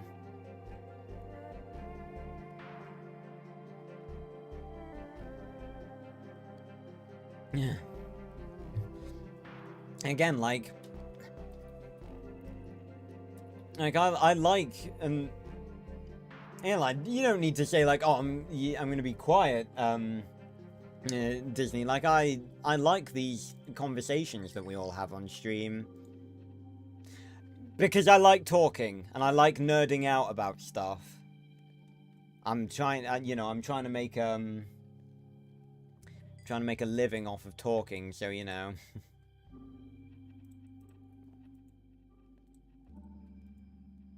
Right, and then we'll take, like, half of that, and then half of that, and half of that, and then half of that.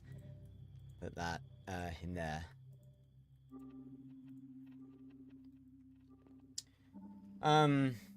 So yeah. Yeah, it's just the point. I know you guys are all pretty, you know, intelligent people. There are just, unfortunately, people who are not intelligent and will blindly argue about points like that for no apparent reason.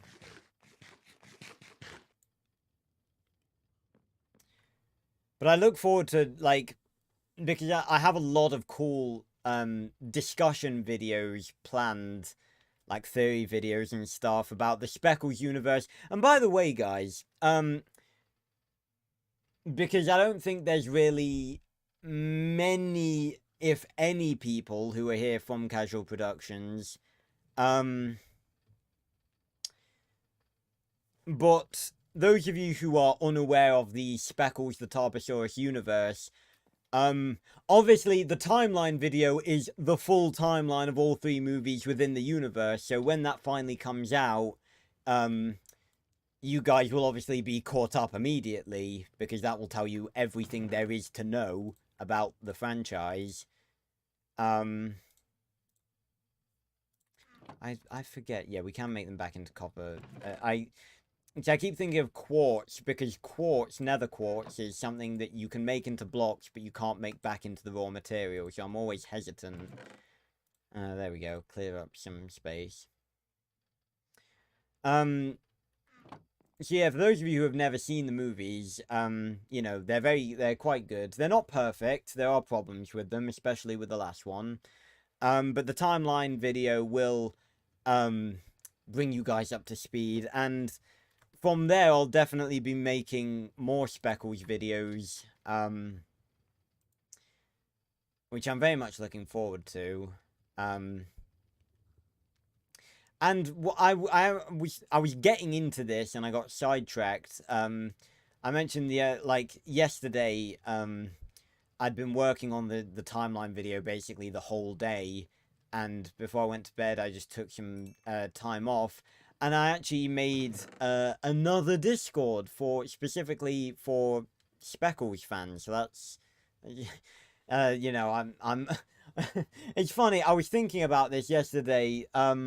There's the whole meme about how Discord mods are these like really dodgy like fat blokes. And I came up because this will be the because I run quite a few community Discords now. The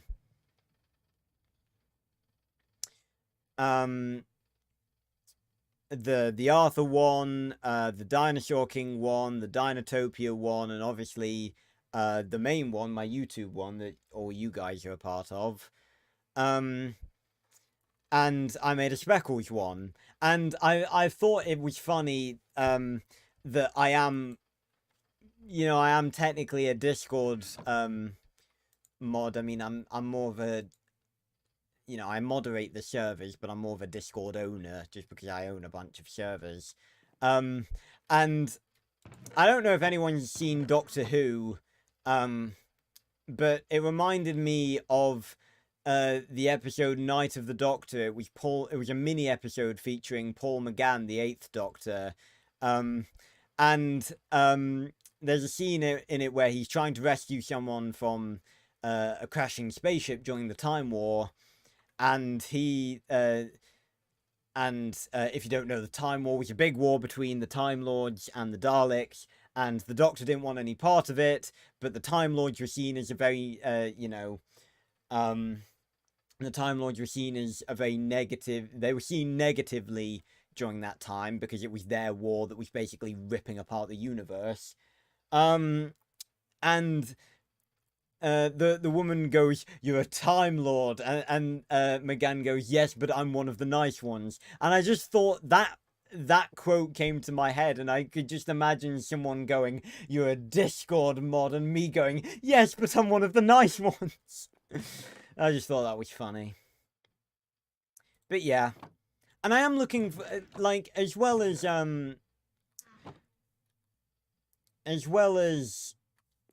obviously, you know, providing content for you guys on your favorite obscure franchises, like obviously Disney, you came to me through the Arthur channel. Fitz, you were like Max Steel and stuff, as well as providing you know, providing content for those obscure franchises. I also take great pleasure in introducing people to franchises that they are, other obscure franchises that they are of course not aware of, and that they might enjoy. And you know, all all of the franchises that I have like done videos on or will do videos on so far have something in common. And you know, it's very likely that, you know, if you like something that I have covered on my channel, there will be some element of other things that I've covered on my channel that you will enjoy. So, you know, for example, like I even if you've never seen, like, for example, like the Dinotopia miniseries reviews, like, even if you've never seen or even heard of Dinotopia, same with Speckles ones, I hope you guys will watch them, and I'm sure you will enjoy them. So yeah. But on top of that, I really hope you guys do, like, watch and enjoy the Speckles timeline video, because I think this is probably the video I've put the most effort into, like, ever. So please go and watch that when it comes out. Right, so that's we've cut out a bit now, so we got a 1-1, we got a 2-1, a 3-1. Excuse me. 3-1, a 4-1, and then a 3-2. So the next one will be a 2-3. Yeah, cool. Again, we'll do it one at a time because it's easier. Yeah, I'm also excited for Nakuti's Doctor and the return of Russell T Davies, because Chibnall's era was a disaster in every sense of the word. I don't think I've not done anything Doctor Who on the channel before, have I? I don't think I have. No. But I am a very big Doctor Who fan. The thing is, right, I don't I think a reason that I probably haven't done anything Doctor Who related is because it's not an obscure franchise. Like, I feel, for example, like, I may as well, you know, there are plenty of people doing Doctor Who content, and, you know, I have enough series to do, without, you know, adding Doctor Who stuff to it, because I don't need to do it, because there are, you know, there are plenty of people that do Doctor Who stuff, and I don't really have any, like, I love Doctor Who, but I don't really have any desire to add to the people doing Doctor Who content. And I think the passion for all of these obscure franchises is like Max Steel and Speckles and Arthur and all the stuff that I've covered over the years. It comes from the fact that they are obscure and they are not mainstream, because, you know,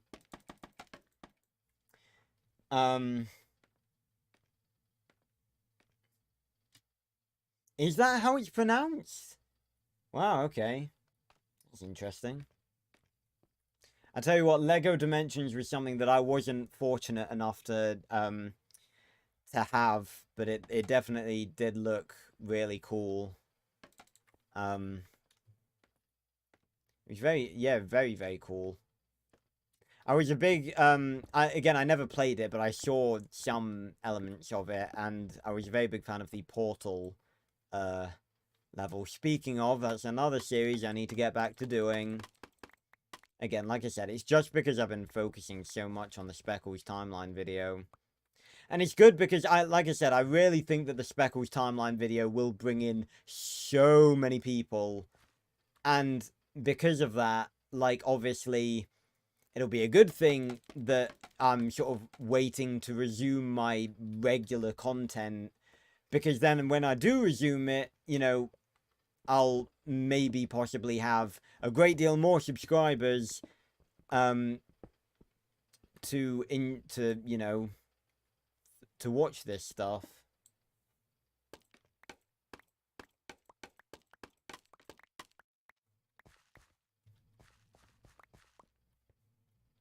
And I think I've discussed this before as well, but like, people have suggested to me, like, why don't you, like, even my dad has suggested, like, why don't you do, like, a channel for each thing?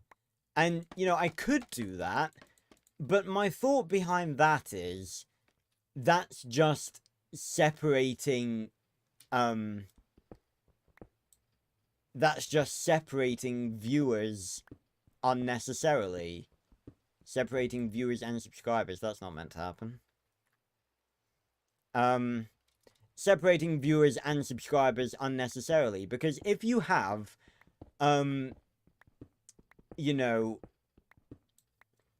if I had, say, a Max Steel channel called, I don't know, the Turbo Prince, and then I had a Legend of Spyro video channel called, like, the I don't fucking know, like the Crimson Dragon or something, and I have the Arthur channel, obviously. And then I had another channel for Speckles. It'd be like Sam the Megalosaurus or something like that. And then I had I had another channel for Primeval. You know, if I had all these separate channels, well, yeah, again, I'm just, well, you know, Fritz, I've been doing this a long time, you know, coming up with channel names and stuff, so, yeah, I could probably come up with something better. The Tachyon Prince, maybe. I don't know. But, like, if I had, I could easily do that. I could easily do that. I could easily have a channel for each obscure franchise that I do. But that would just mean that there is a bunch of weaker channels rather than one big strong channel. Because if I have all the stuff in one place, then people from all different fandoms are all the Turbo Rizzler. Fuck's sake. Oh. Oh, my jaw. If I do everything on this channel, then people from all different fandoms are coming to this one channel, and the chances are that at least some of those people, who come for one thing, like the Max Steel or the Speckles or the Dinosaur King, will stick about and check out the other things. So, you know, you've got multiple different fandoms supporting one channel. You know, it's a win-win.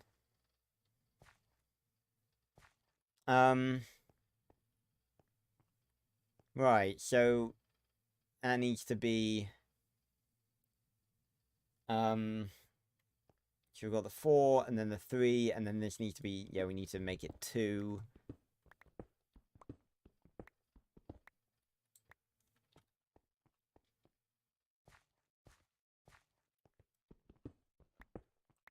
Yeah, so after this, again, like I said, I might be able to, squeeze, I mean, that's the good reason, that's the good thing why I'm doing these live streams, because if I weren't doing these live streams, then you guys would have very little content, obviously, and, you know, that's, you know, I don't really want to go back to the days of you guys having very little content, and obviously there is a difference between now and the old days in that, you guys are getting fewer videos, not because I'm busy at uni, but because I'm busy working on the big video. And like I said, I have big hopes for the Speckles timeline video, if I haven't said that enough.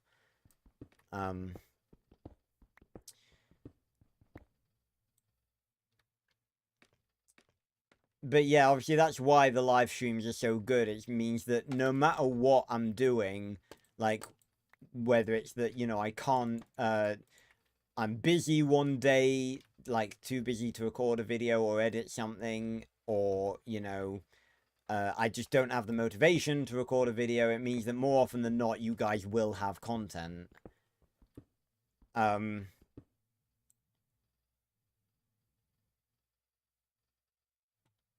So, yeah, that's why live streams are really good.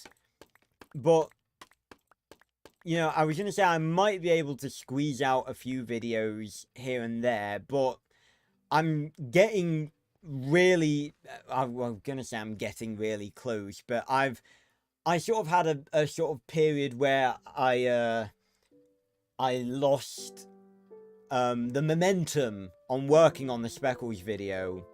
But now the momentum has sort of come back, and I'm making really good progress every single day. So, you know, I kind of just want to keep on working and just get it done, and then I can get back to working on the other stuff. Again, I promise you guys, it will be worth it. Like, again, I really hope you guys will watch the Speckles timeline video when it comes out, because it's very cool, it's very cinematic, and it's a franchise that I would like to introduce to all of you who haven't seen it. And it is, I set out to make a cinematic retelling of one of my favorite franchises, and I think I have done that, at least so far. So I'm very happy with how it's going so far. Thanks, Fitz. You're the best. You're all the best. I love you all. But yeah, so I really hope you guys will enjoy it when it comes out. But it's like, it's really cinematic. I have to give praise to my friend Owen. A few of you may know him from some other videos. I think Owen's appeared on videos more than anyone else. I'd say he's actually probably my best friend. But he is the person that I go to when I need instrumental music, because, he is a big Destiny player, and Destiny, as I mentioned earlier, has some fucking slapping, it's a fucking slapping soundtrack, like movie quality soundtrack. Yeah, I appreciate that, Fitz. Again, you guys, I don't tell you enough, but yeah, I appreciate all of you watching my videos, of course I do. And appreciating the work that I put into them. But yeah, Owen's definitely been on video, I think, more than anyone else, and he plays Destiny a lot, so basically, when I started making the timeline, I was just like, Owen, I need music, and he was just like, you got it, and he sent me a bunch of music. So thanks to him, and I definitely wouldn't have, I have started looking at the Destiny soundtrack, like, by myself and picking out pieces, but most of the tracks that I have used thus far have been tracks that he has sent me. So, he is absolutely, bloody hell. He has absolutely been an integral part of making the timeline video, because without him, it would not have a very good soundtrack, and the soundtrack's very, very important, obviously, in a cinematic retelling such as what I've done with the timeline. Again, I've not actually looked up, like, what other timeline videos are like. I only looked at thumbnails of other timeline videos to make the thumbnail of the Speckles timeline video that I have shown you all, a couple of streams ago.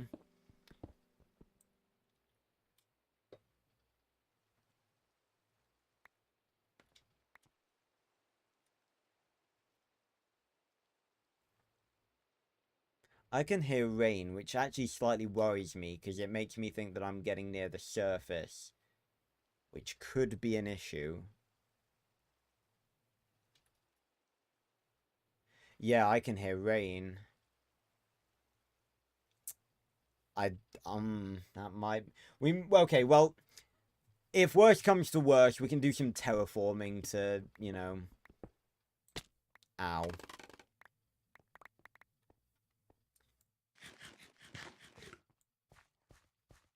But yeah, so... I hope, I'm sure you guys, I'm sure you guys will enjoy the Speckles timeline video, because it's very cinematic. It's a real, I'm honestly so proud of how it's turned out so far. And it is really nice when you go back and, like, you're watching through your own video and you think, yeah, I've done a good job. And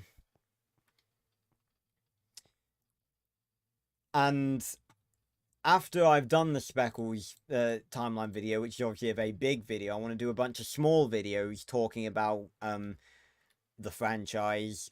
Because there's not... I'd say, and I will say this in some of the videos where I do talk about Speckles when I eventually get to making them. Speckles is definitely, I think, going to be the smallest and the vaguest franchise that I think I've ever done videos on. Like, for instance, like the Legend of Spyro series, there is a lot of background lore in that series. There's a decent amount with Arthur, but there's more to talk about with Arthur.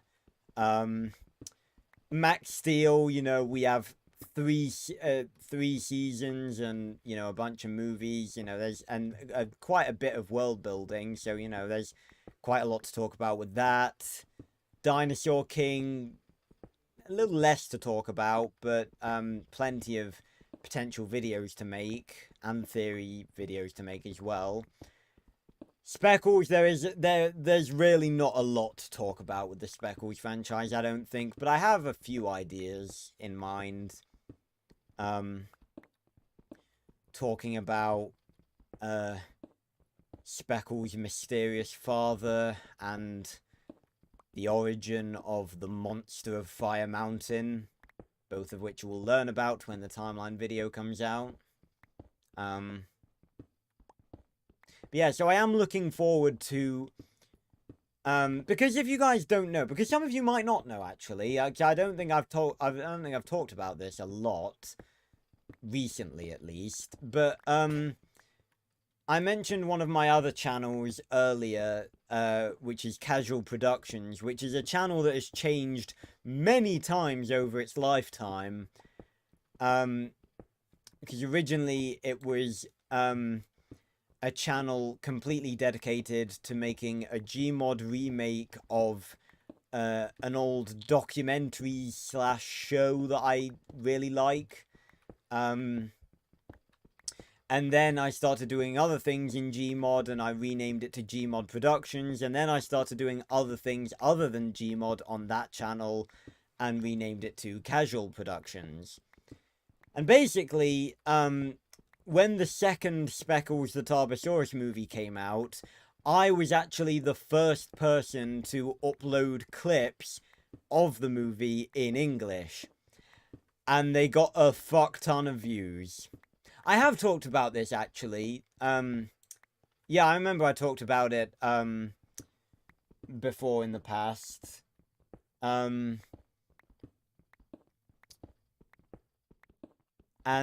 yeah, because I was talking about what views, the timeline video would get in comparison to the clips.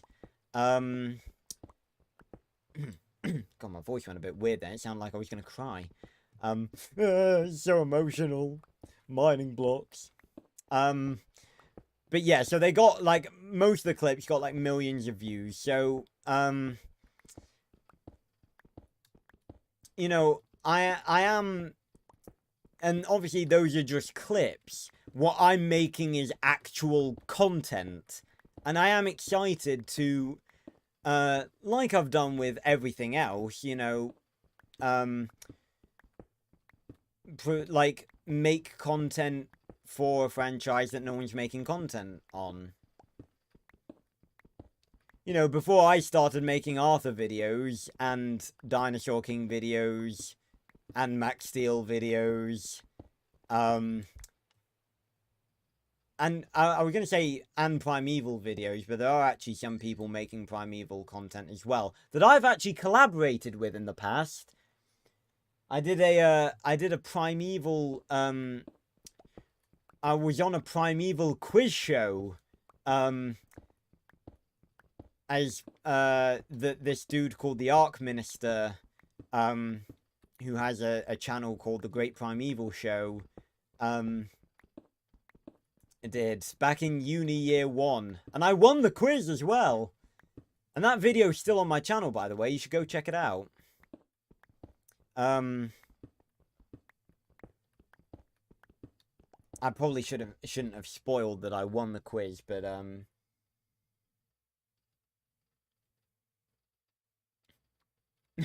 yeah,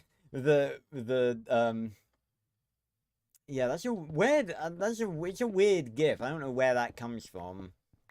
I suppose it could just be stock footage. It doesn't have to come from anyone. Sorry, sorry, that was really weird without context. I was just making sure because my headset has been I need to actually get a new headset because this one's been the audio's been it's been cutting out and stuff over the past couple of days, so I need to order a new one. The good thing is, for the first time, I'm actually able to order a headset without thinking about a microphone, because I've always used a headset microphone, and I don't need to anymore, obviously, because I have this one. So for once, I can actually just get a pair of headphones and not care about, like, a mic, and just get a nice pair of, like, cool-looking headphones. But yeah, as you were saying, like, until I started doing, like, content on Arthur and, you know, soon to be Speckles and Dinosaur King and Max Steel, the only content that was on YouTube was, like, AMVs, you know, when people put music over, like, clips and stuff, like shipping videos and stuff like that. And these franchises deserve better content than that. I mean, that's not to diss on AMVs at all. I mean, that's actually how I started on the Arthur channel. I started with AMVs.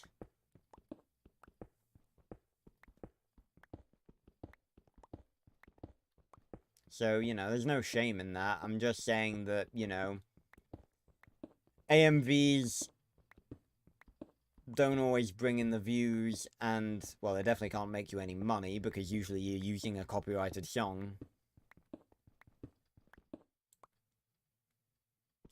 No, I think I've talked about Generator Rex before.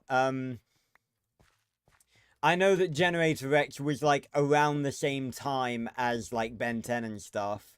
Well, the thing, I wouldn't have watched it. I wouldn't have watched it, well, what I mean is I wouldn't have had the capability to watch it because, Generator Rex was sort of happening around the same time as, like, Alien Force, like, Ben 10 Alien Force, the second sort of show of the Ben 10 continuity, and I had lost Cartoon Network before that point, so no, I never watched Generator Rex. To be honest, my opinion of Generator Rex, I have no quarrel with it. I think it just seems a bit too weird for my liking.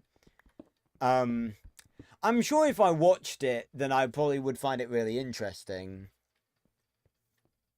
Yeah, I know, I'd say it was probably, like, around that time. Like, I know they did a crossover with Ben, and that was at the point of Ultimate Alien. But obviously the series was going on before that, I assume, so it was around that point. But yeah, I didn't watch Generator Rex.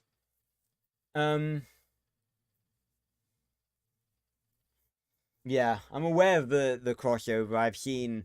I've never watched it all the way through, but I've seen a bunch of different clips from it, and it's a very cool crossover. You gotta love crossovers.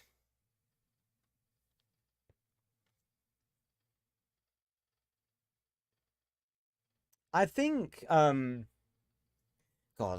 I think I'm almost sad that well, I am sad that Max Steel never got a crossover.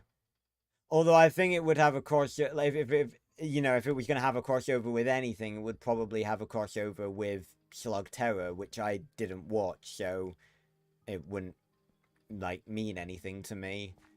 Right, so now we've got a 3-2, and this should be a 2 no, a 2-3, so we need to take out the rest of this wall.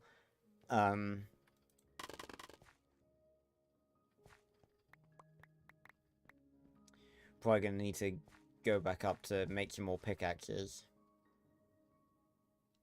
We're running out of iron a bit as well. We might need to go mining again at some point.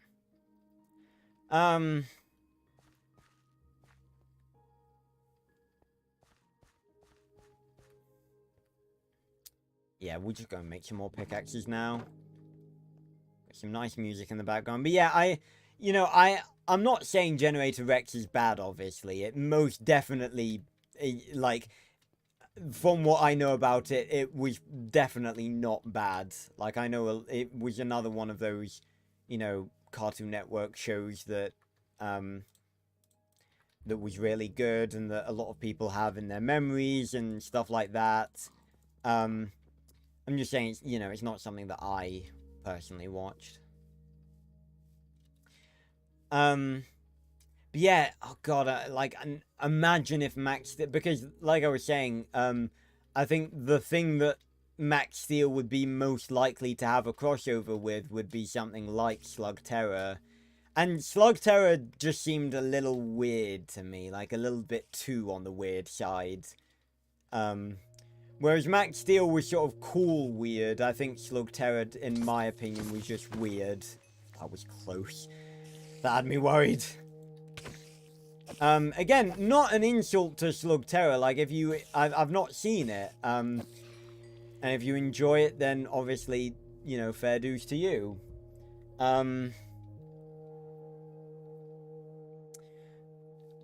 But, yeah, it just seemed a bit too much on the weird side for me.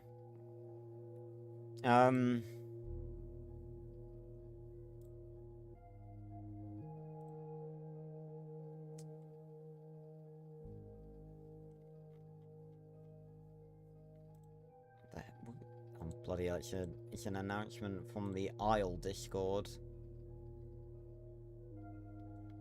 A new patch. I want to play the Isle for,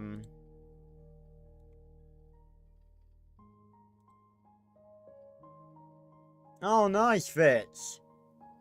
I can definitely see that as being the Grove. Nice. Oh, I like the detail on the iron armor.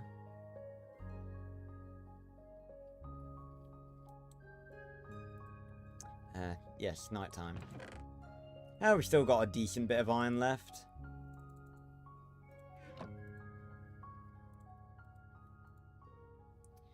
Okay, let's sleep. But God, like, imagine, I mean, I know I don't think this would have happened because they were sort of different, slightly different times. I think Ben 10 was sort of ending as Max Steel was beginning. But imagine if Max Steel and Ben 10, like, had a crossover. That would be sick.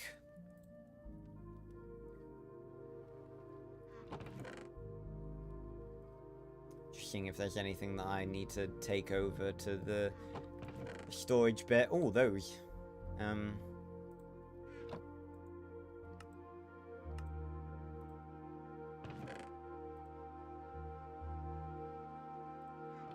See, there's just bits of stuff stashed everywhere. I can't remember. I don't think we've got a place for wheat in the chests. I don't think so.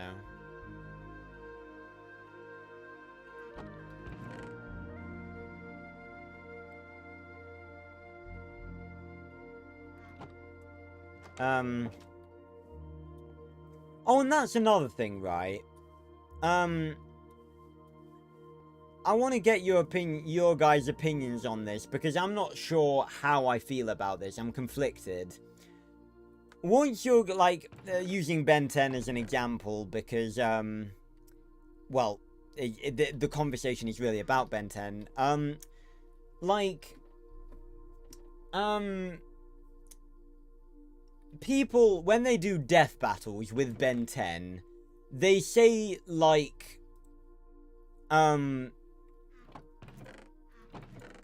they say, like, most death battles, it's just like Ben 10 versus whoever, but without Alien X.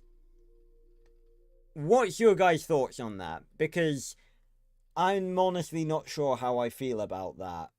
I mean, I definitely understand the thought process. I guess, I guess I understand. I guess I'm fine with it. It just, again, goes back to annoying people, being in denial again. Because, like, people will do death battles with Ben 10 versus someone else, but they will say, oh, it's Ben 10 without Alien X. Well, Alien X is Ben at his strongest, so by removing Alien X, so, and that, isn't that basically just saying, because, you know, if you have to remove the strongest power from someone, just to pit them against someone else so that they don't get, like, insta-killed, doesn't that make the whole death battle, like, pointless? But at the same time, like, I think it's fun. Don't get me wrong, I think it's fun to, and I think it is a good thing to do, because there's not really any point debating, death battles with, Ben with Alien X, because I don't think that there's very, very few characters and or creatures within, you know, the universe of other universes. Oh, right. Yeah, me guarding the... Oh, I see now, yes. Me guarding the entrance to the grove, yeah. No, no sniffer eggs for you. God, my back. Ugh.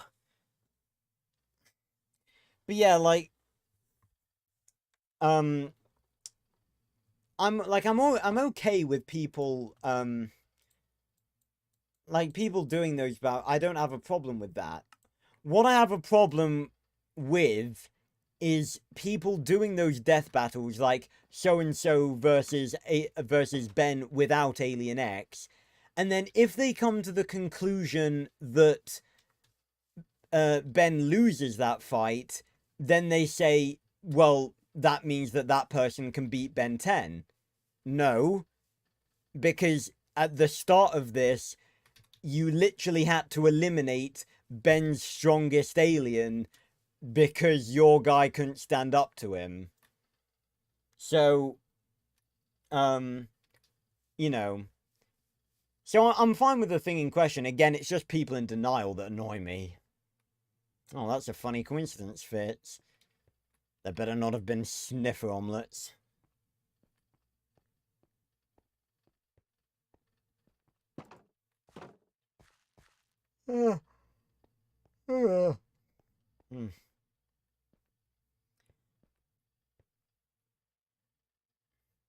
Yeah, that too as well. And the Omnitrix is near indestructible anyway. Yeah, Ben 10 is powerful.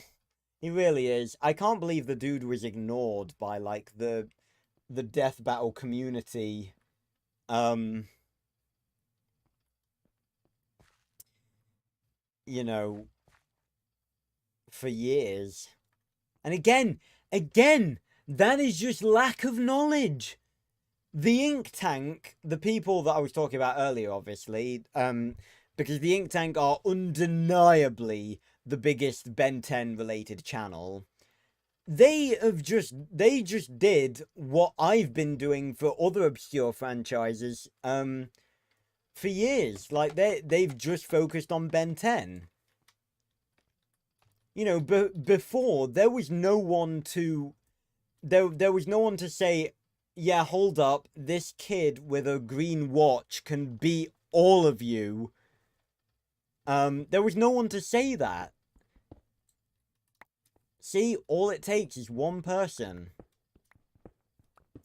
And for Max Steel and Speckles and Arthur, I have been that one person. Which is very cool. Oh yeah, absolutely, Disney. Their quality is top notch. Like I said, I think I'm pretty sure I only started doing the Dinotopia review series because I was inspired by Kuro's Ben 10 breakdowns. I'm pretty sure that was like one of the major inspiration factors, because, you know, I'd never done anything like that, but I sort of watched his videos and I understood how he was doing it, and I thought that I could do it as well. And that's what I did. And they turned out pretty good. I need to get on to making the third one, because when was the last one? The first one was 5 months ago, and the last one was 3 months ago, so by now I should have released another one. I just haven't had the time, obviously, you know. End of uni and all that. Oh yeah, they are really creative in what they do. They are really good. Not to mention they made the crossover continuation comic 5 years later.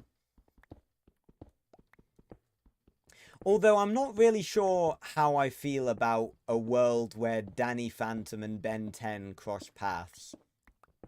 I mean, they happened around the same time, obviously, but those two in particular just seems like a really, really weird crossover to do. Again, like I said, I'm not trying to throw shade, as in, like, say that it's shit. If I was throwing shade, you would know, because I make it very obvious when I'm throwing shade at something.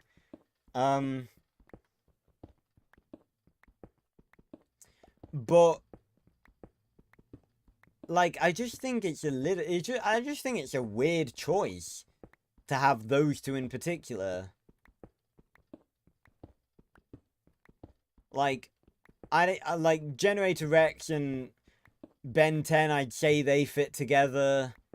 I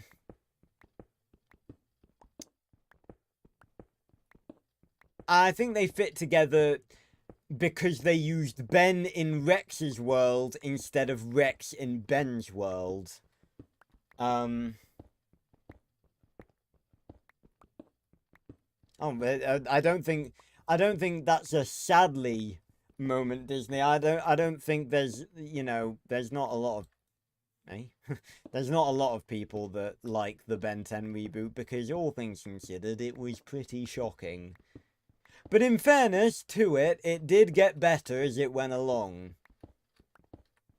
But it just proved that for the most part, in the latter, and it's funny because the reason it got better in the latter episodes and the latter seasons and the latter, you know, movies, which is funny actually, because I've just realized that the Ben 10 reboot basically did exactly what Max Steel did. It had like a couple of seasons, like proper seasons that were episodes, and then it just did a bunch of movies and then it ended. But it's funny because the reason it got better was because they started using stuff from original Ben 10. What does that tell you? They used, like, old Ben 10,000. They used Alien X, and they had, like, different versions of Ben come together, which they did in Ben 10 Omniverse. So, you know, what does that tell you?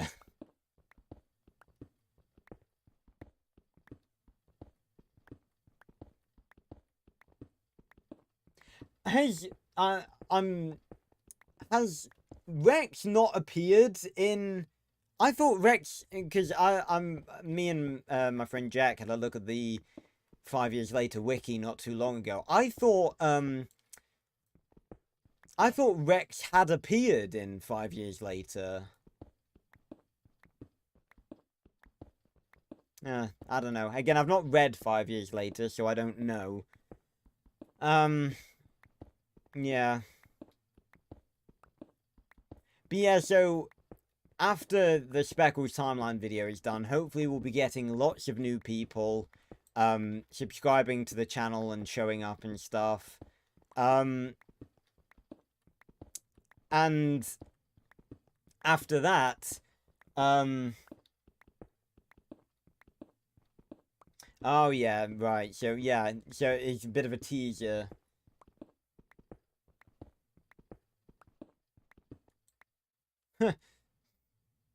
Which I think we've all probably watched a random video, like, not in our native language, like that before.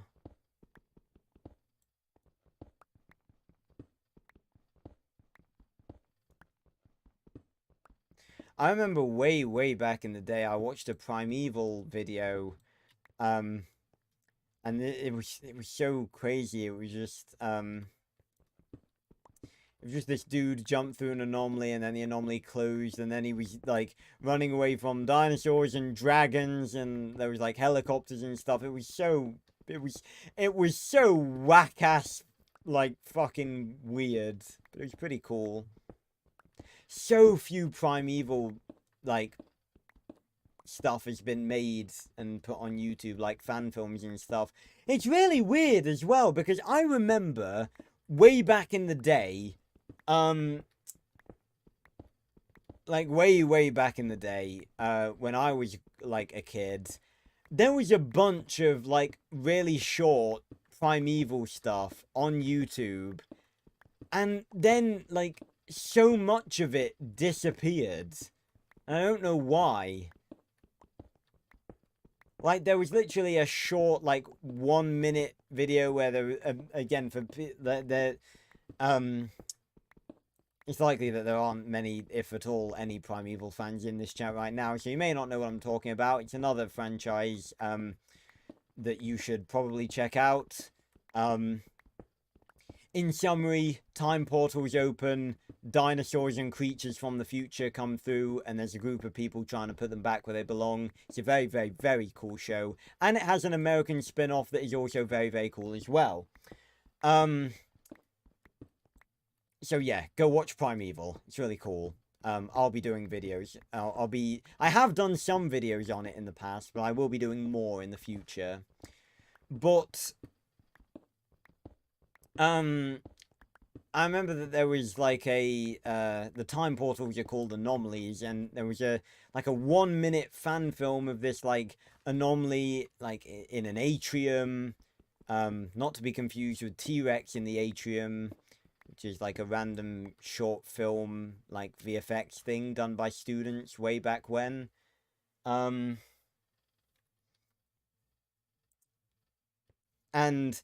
there was like a 2-part like series done by a bunch of kids, and then there was a series of like a series called Primeval Revelations that used to be called Primordial that never got made. Right, yep, so now we've got a 3 and a 2, and then a 2 and a 3, so we're starting to, you know, curve round. And eventually we'll have, it's a bit weird, because it goes 2, 3, 4, 3, 2, and then 4. Which is a little weird, but it doesn't matter. And yeah, I'm gonna say there's loads of videos that, you know, we've all seen in our childhood that we probably can't find anymore. Speaking of, do you guys want to know something funny? Players Adventures was my first channel, right? You all know that by now. You want to know something funny? It wasn't I didn't actually upload my first YouTube video on that channel. My first YouTube video was a stop motion. It was literally like, and like literally a couple of seconds. A stop motion Lego Iron Man 3 video that I did on Lego Movie Maker, which was an app that I had on my iPod. That was my first YouTube video. And I don't even know where that video is anymore. I have looked for it in years past, but I literally just called it Lego Iron Man 3, so, you know, my hopes of finding it is very, very, very slim. Yep, on an iPod. Back in the day, before I had a phone, a proper phone, I had an iPod. Good times. I've still got it, actually, and it still works. Its battery life is abysmal, but I do sometimes power it on and just, you know, have a look at all the old stuff that I had on it.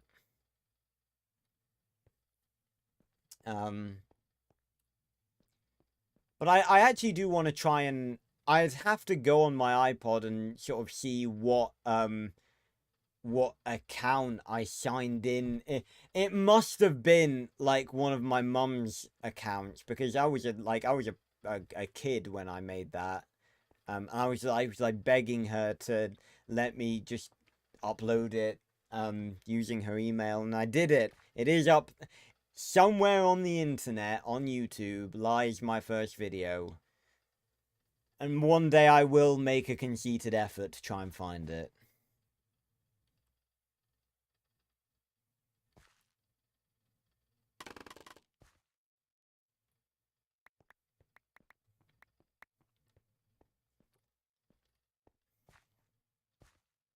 Yeah, I mean, because the thing is, right, and this is this has been a very fun stream. I've very much enjoyed talking to you guys about all of this. And that's why I like the chill streams like this. Because this is obviously a lot more chill than like Dinosaur King or Subnautica or Skyrim. Because in those games it's always action packed, you know, we're always chasing a dragon, or, you know, fighting dinosaurs, or being fucked over by a ghost leviathan. But the Minecraft streams, obviously, it's a good opportunity to allow me to really, you know, talk to you guys about, you know, my experiences, and, you know, give my opinions and like advice on certain things. I guess a nice way to end it is to talk about YouTube, because if you want to do YouTube, like, I mean, everyone wants to do YouTube. It's a very romanticized thing. And eventually, like, obviously some people have like just the urge to do it because they like making videos, and they will just do it as a hobby, and they will say like, oh, I like, as a kid or as a young teen, or even just as a teen, like, oh, I want to be a YouTuber when I grow older, and they will have full belief in themselves that that will be and can be what will happen. I do not want if there is one lesson, well, two lessons really. I'll get onto the second one in a second. But if there's one thing that I want you guys to know, some people, the delusional, think that YouTubers have an easy life. They don't. Because every single day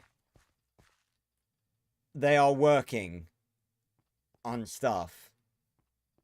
And obviously, of course, it comes with the whole thing that, you know, if you want to become a YouTuber, you have to be alright with, you know, showing your face and, you know, basically sharing your life with the internet.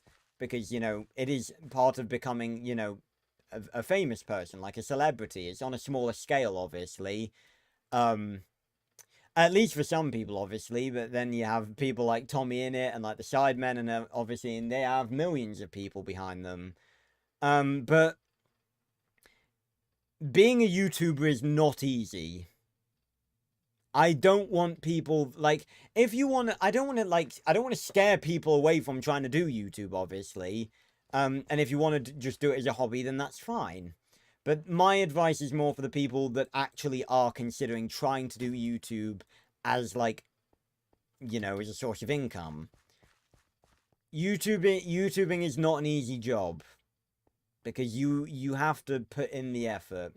It gets easier when you have the income and you are able to like hire other people to do stuff for you. For example, like obviously Markiplier and PewDiePie, all the big guys, they don't edit their own videos. They hire people. Like Mark has Lixian. And not just Lixian, like a bunch of people. Mark has a bunch of people editing his videos for him. So once it gets to the point where you can hire people to edit for you, it does get easier, obviously. Me, obviously, I'm alone. My whole channel is just me. I don't have anyone helping me. I create the ideas for my videos. I come up with them myself. Obviously, some people I do like collaborate with people, and there are some projects that I have planned and that I film that I can't do by myself. But in terms of running the channel, I come up with the ideas of what I want to do. I record them, I edit them, I make the thumbnails for them. I run everything by myself. And you know, it's a pretty big amount of work. That's the one thing. Don't think that it'll be easy. If you want to do it, then you can, but just don't. You've got to work hard, and I have worked hard at it, obviously, and I am working hard at it. I've spent multiple months editing a video that is currently only 45 minutes long. The Speckles timeline video, obviously. The second thing, for the love of God, do something that you're passionate about. Because obviously, I'm sure you guys can, like, see the passion in me when I talk about this stuff. Because if you are passionate about something, other people will see that. Because some people will, like, just do what's popular. Like, you know, everyone will do, like, Minecraft videos or, like, Fortnite videos or, you know, they will just do that. And despite, like, and they will do that because they think, oh, what is popular? Oh, okay, this is popular. I will just try and do this, but do it my way. And that's fine. You can do that. Obviously, you know, I'm playing Minecraft. Everyone plays Minecraft, but do the thing that you are passionate about and you are good at. Because people will see that. And it's very likely that if you do the thing that you're passionate about rather than the thing that everyone is doing and you try and fit in with the popular thing, it's much better to do the thing that you're passionate about. Because look at me, I try not to do, I mean, obviously I play new games when they come out, but that's a little different. I mean, again, you can strike a balance. You can try and fit in with the popular stuff.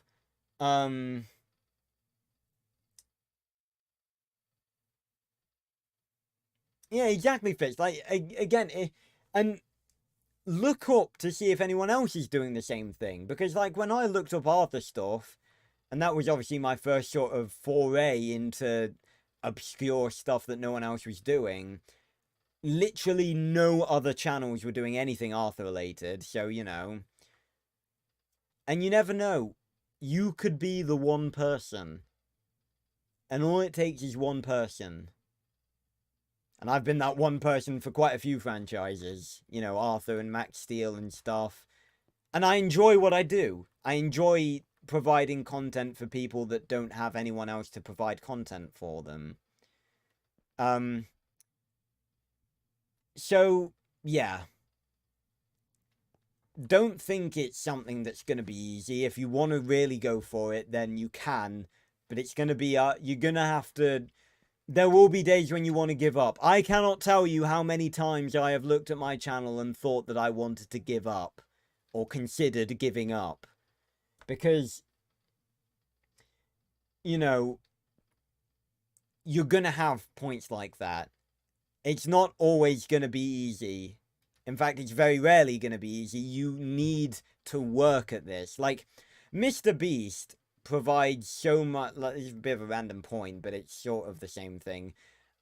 If you see, like, Mr. Beast, like, in interviews and stuff, he gives such good advice about what it takes to be a YouTuber. Like, he's saying, like, some people spend so much time thinking about their first video, and it's just like, your first video is not going to get views. I mean... Well, I say that. Mine got, like, 100 odds. I was... Ow. Fuck, I just hit my mic with my finger really hard. Like, I got lucky. But, like, most of the times, your first video is not going to do that well. You make, like, 100 videos, and then you can start, you know, looking at stuff. You just need to keep pumping out content. And number two, just do what you're passionate about. Because there's no point you trying to do because the worst thing, obviously, if you try and do something that you're not passionate about and that you're only doing because you think it's popular and then it works, and then you're basically stuck doing the thing that you hate for the rest of your life if you want to go that route. So yeah, that's my advice for YouTubing, and for that, I think we're going to end off the stream. The Speckles timeline video is coming along very, very nicely. I hope to have that finished within the next... I hope within the next couple of weeks. I'm hoping to get it done, because, like I said, I am making really good progress now. So, yeah. And after that, I'll be back on making the other videos.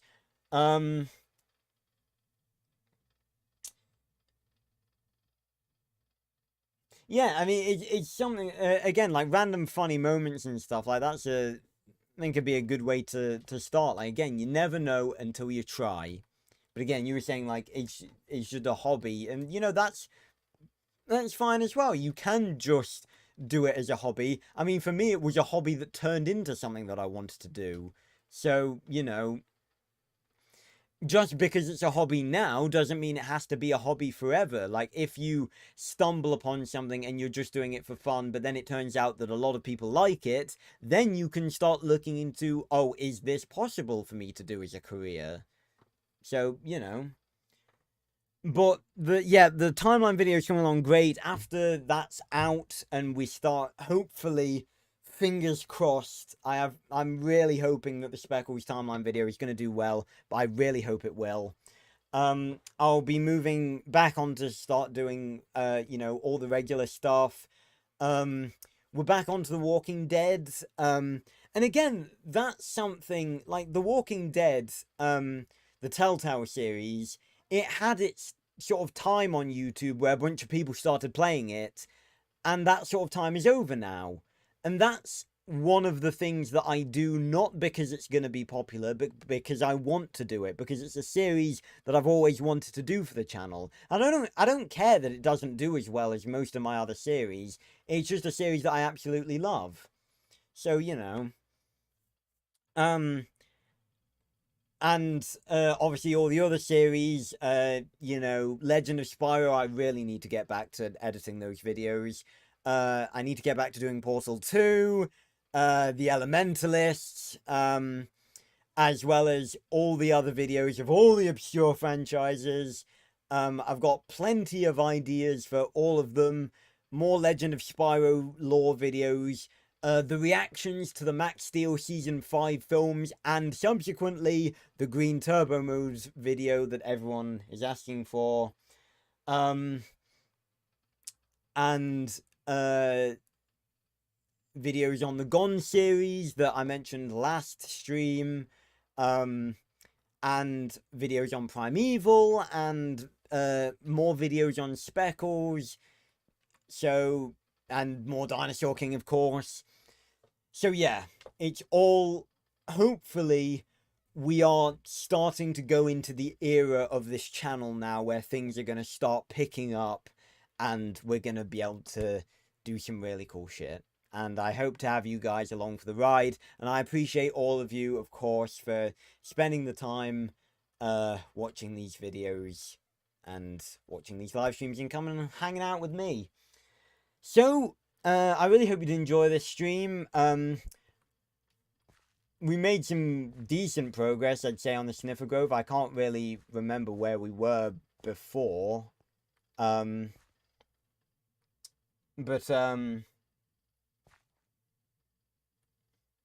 yeah, thanks, Disney. I'll have a look at that.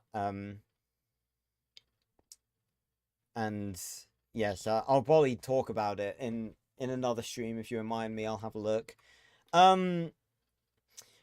Yeah, thanks a lot for watching, everyone. We've made some good progress, I think. I guess we'll just carry on working on this until it's done. It's going to be a bit of work, obviously, but we'll get there. And obviously, once it's all like caved down, we can start decorating it, and get on to other things as well. We might need to go mining for some more iron because we've used a lot of iron pickaxes in this stream. So, thanks a lot for watching, everyone. There will not be a Skyrim stream tomorrow. I said this in the Subnautica one, but there will not be a Skyrim stream tomorrow because I am actually going out to the pub with my friends. I'm not drinking. I don't drink. They will. I'm just going to hang out with them. Yes, I know. Shock and horror, the casual prince having a social life. Shock and horror. But yeah, there will not be a Skyrim stream tomorrow, but there will, of course, be the first Pokemon Brilliant Diamond playthrough live stream on Monday. So yeah, I'm the supervisor basically. There will be the first Brilliant Diamond live stream this Monday. I just realized I need to do a video announcing that. I've not done one. Shit.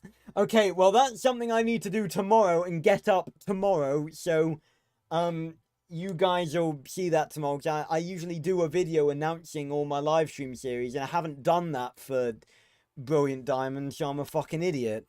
But yeah, I'm glad I thought about that because, yeah. But yeah, so join me on Monday for the first of the Pokemon Brilliant Diamond live streams. That's going to be really fun. Of course, next Wednesday for more Subnautica. We're really getting into the game now. I'm very excited to continue playing that. Next Friday for more of this. And next Saturday, of course, the Skyrim live streams will continue. So, thanks a lot for watching, everyone. And I will see you... Oh yeah, one more. Sorry, I was about to do my outro, but just one more thing that came to mind. It's funny because the Subnautica, the Minecraft, and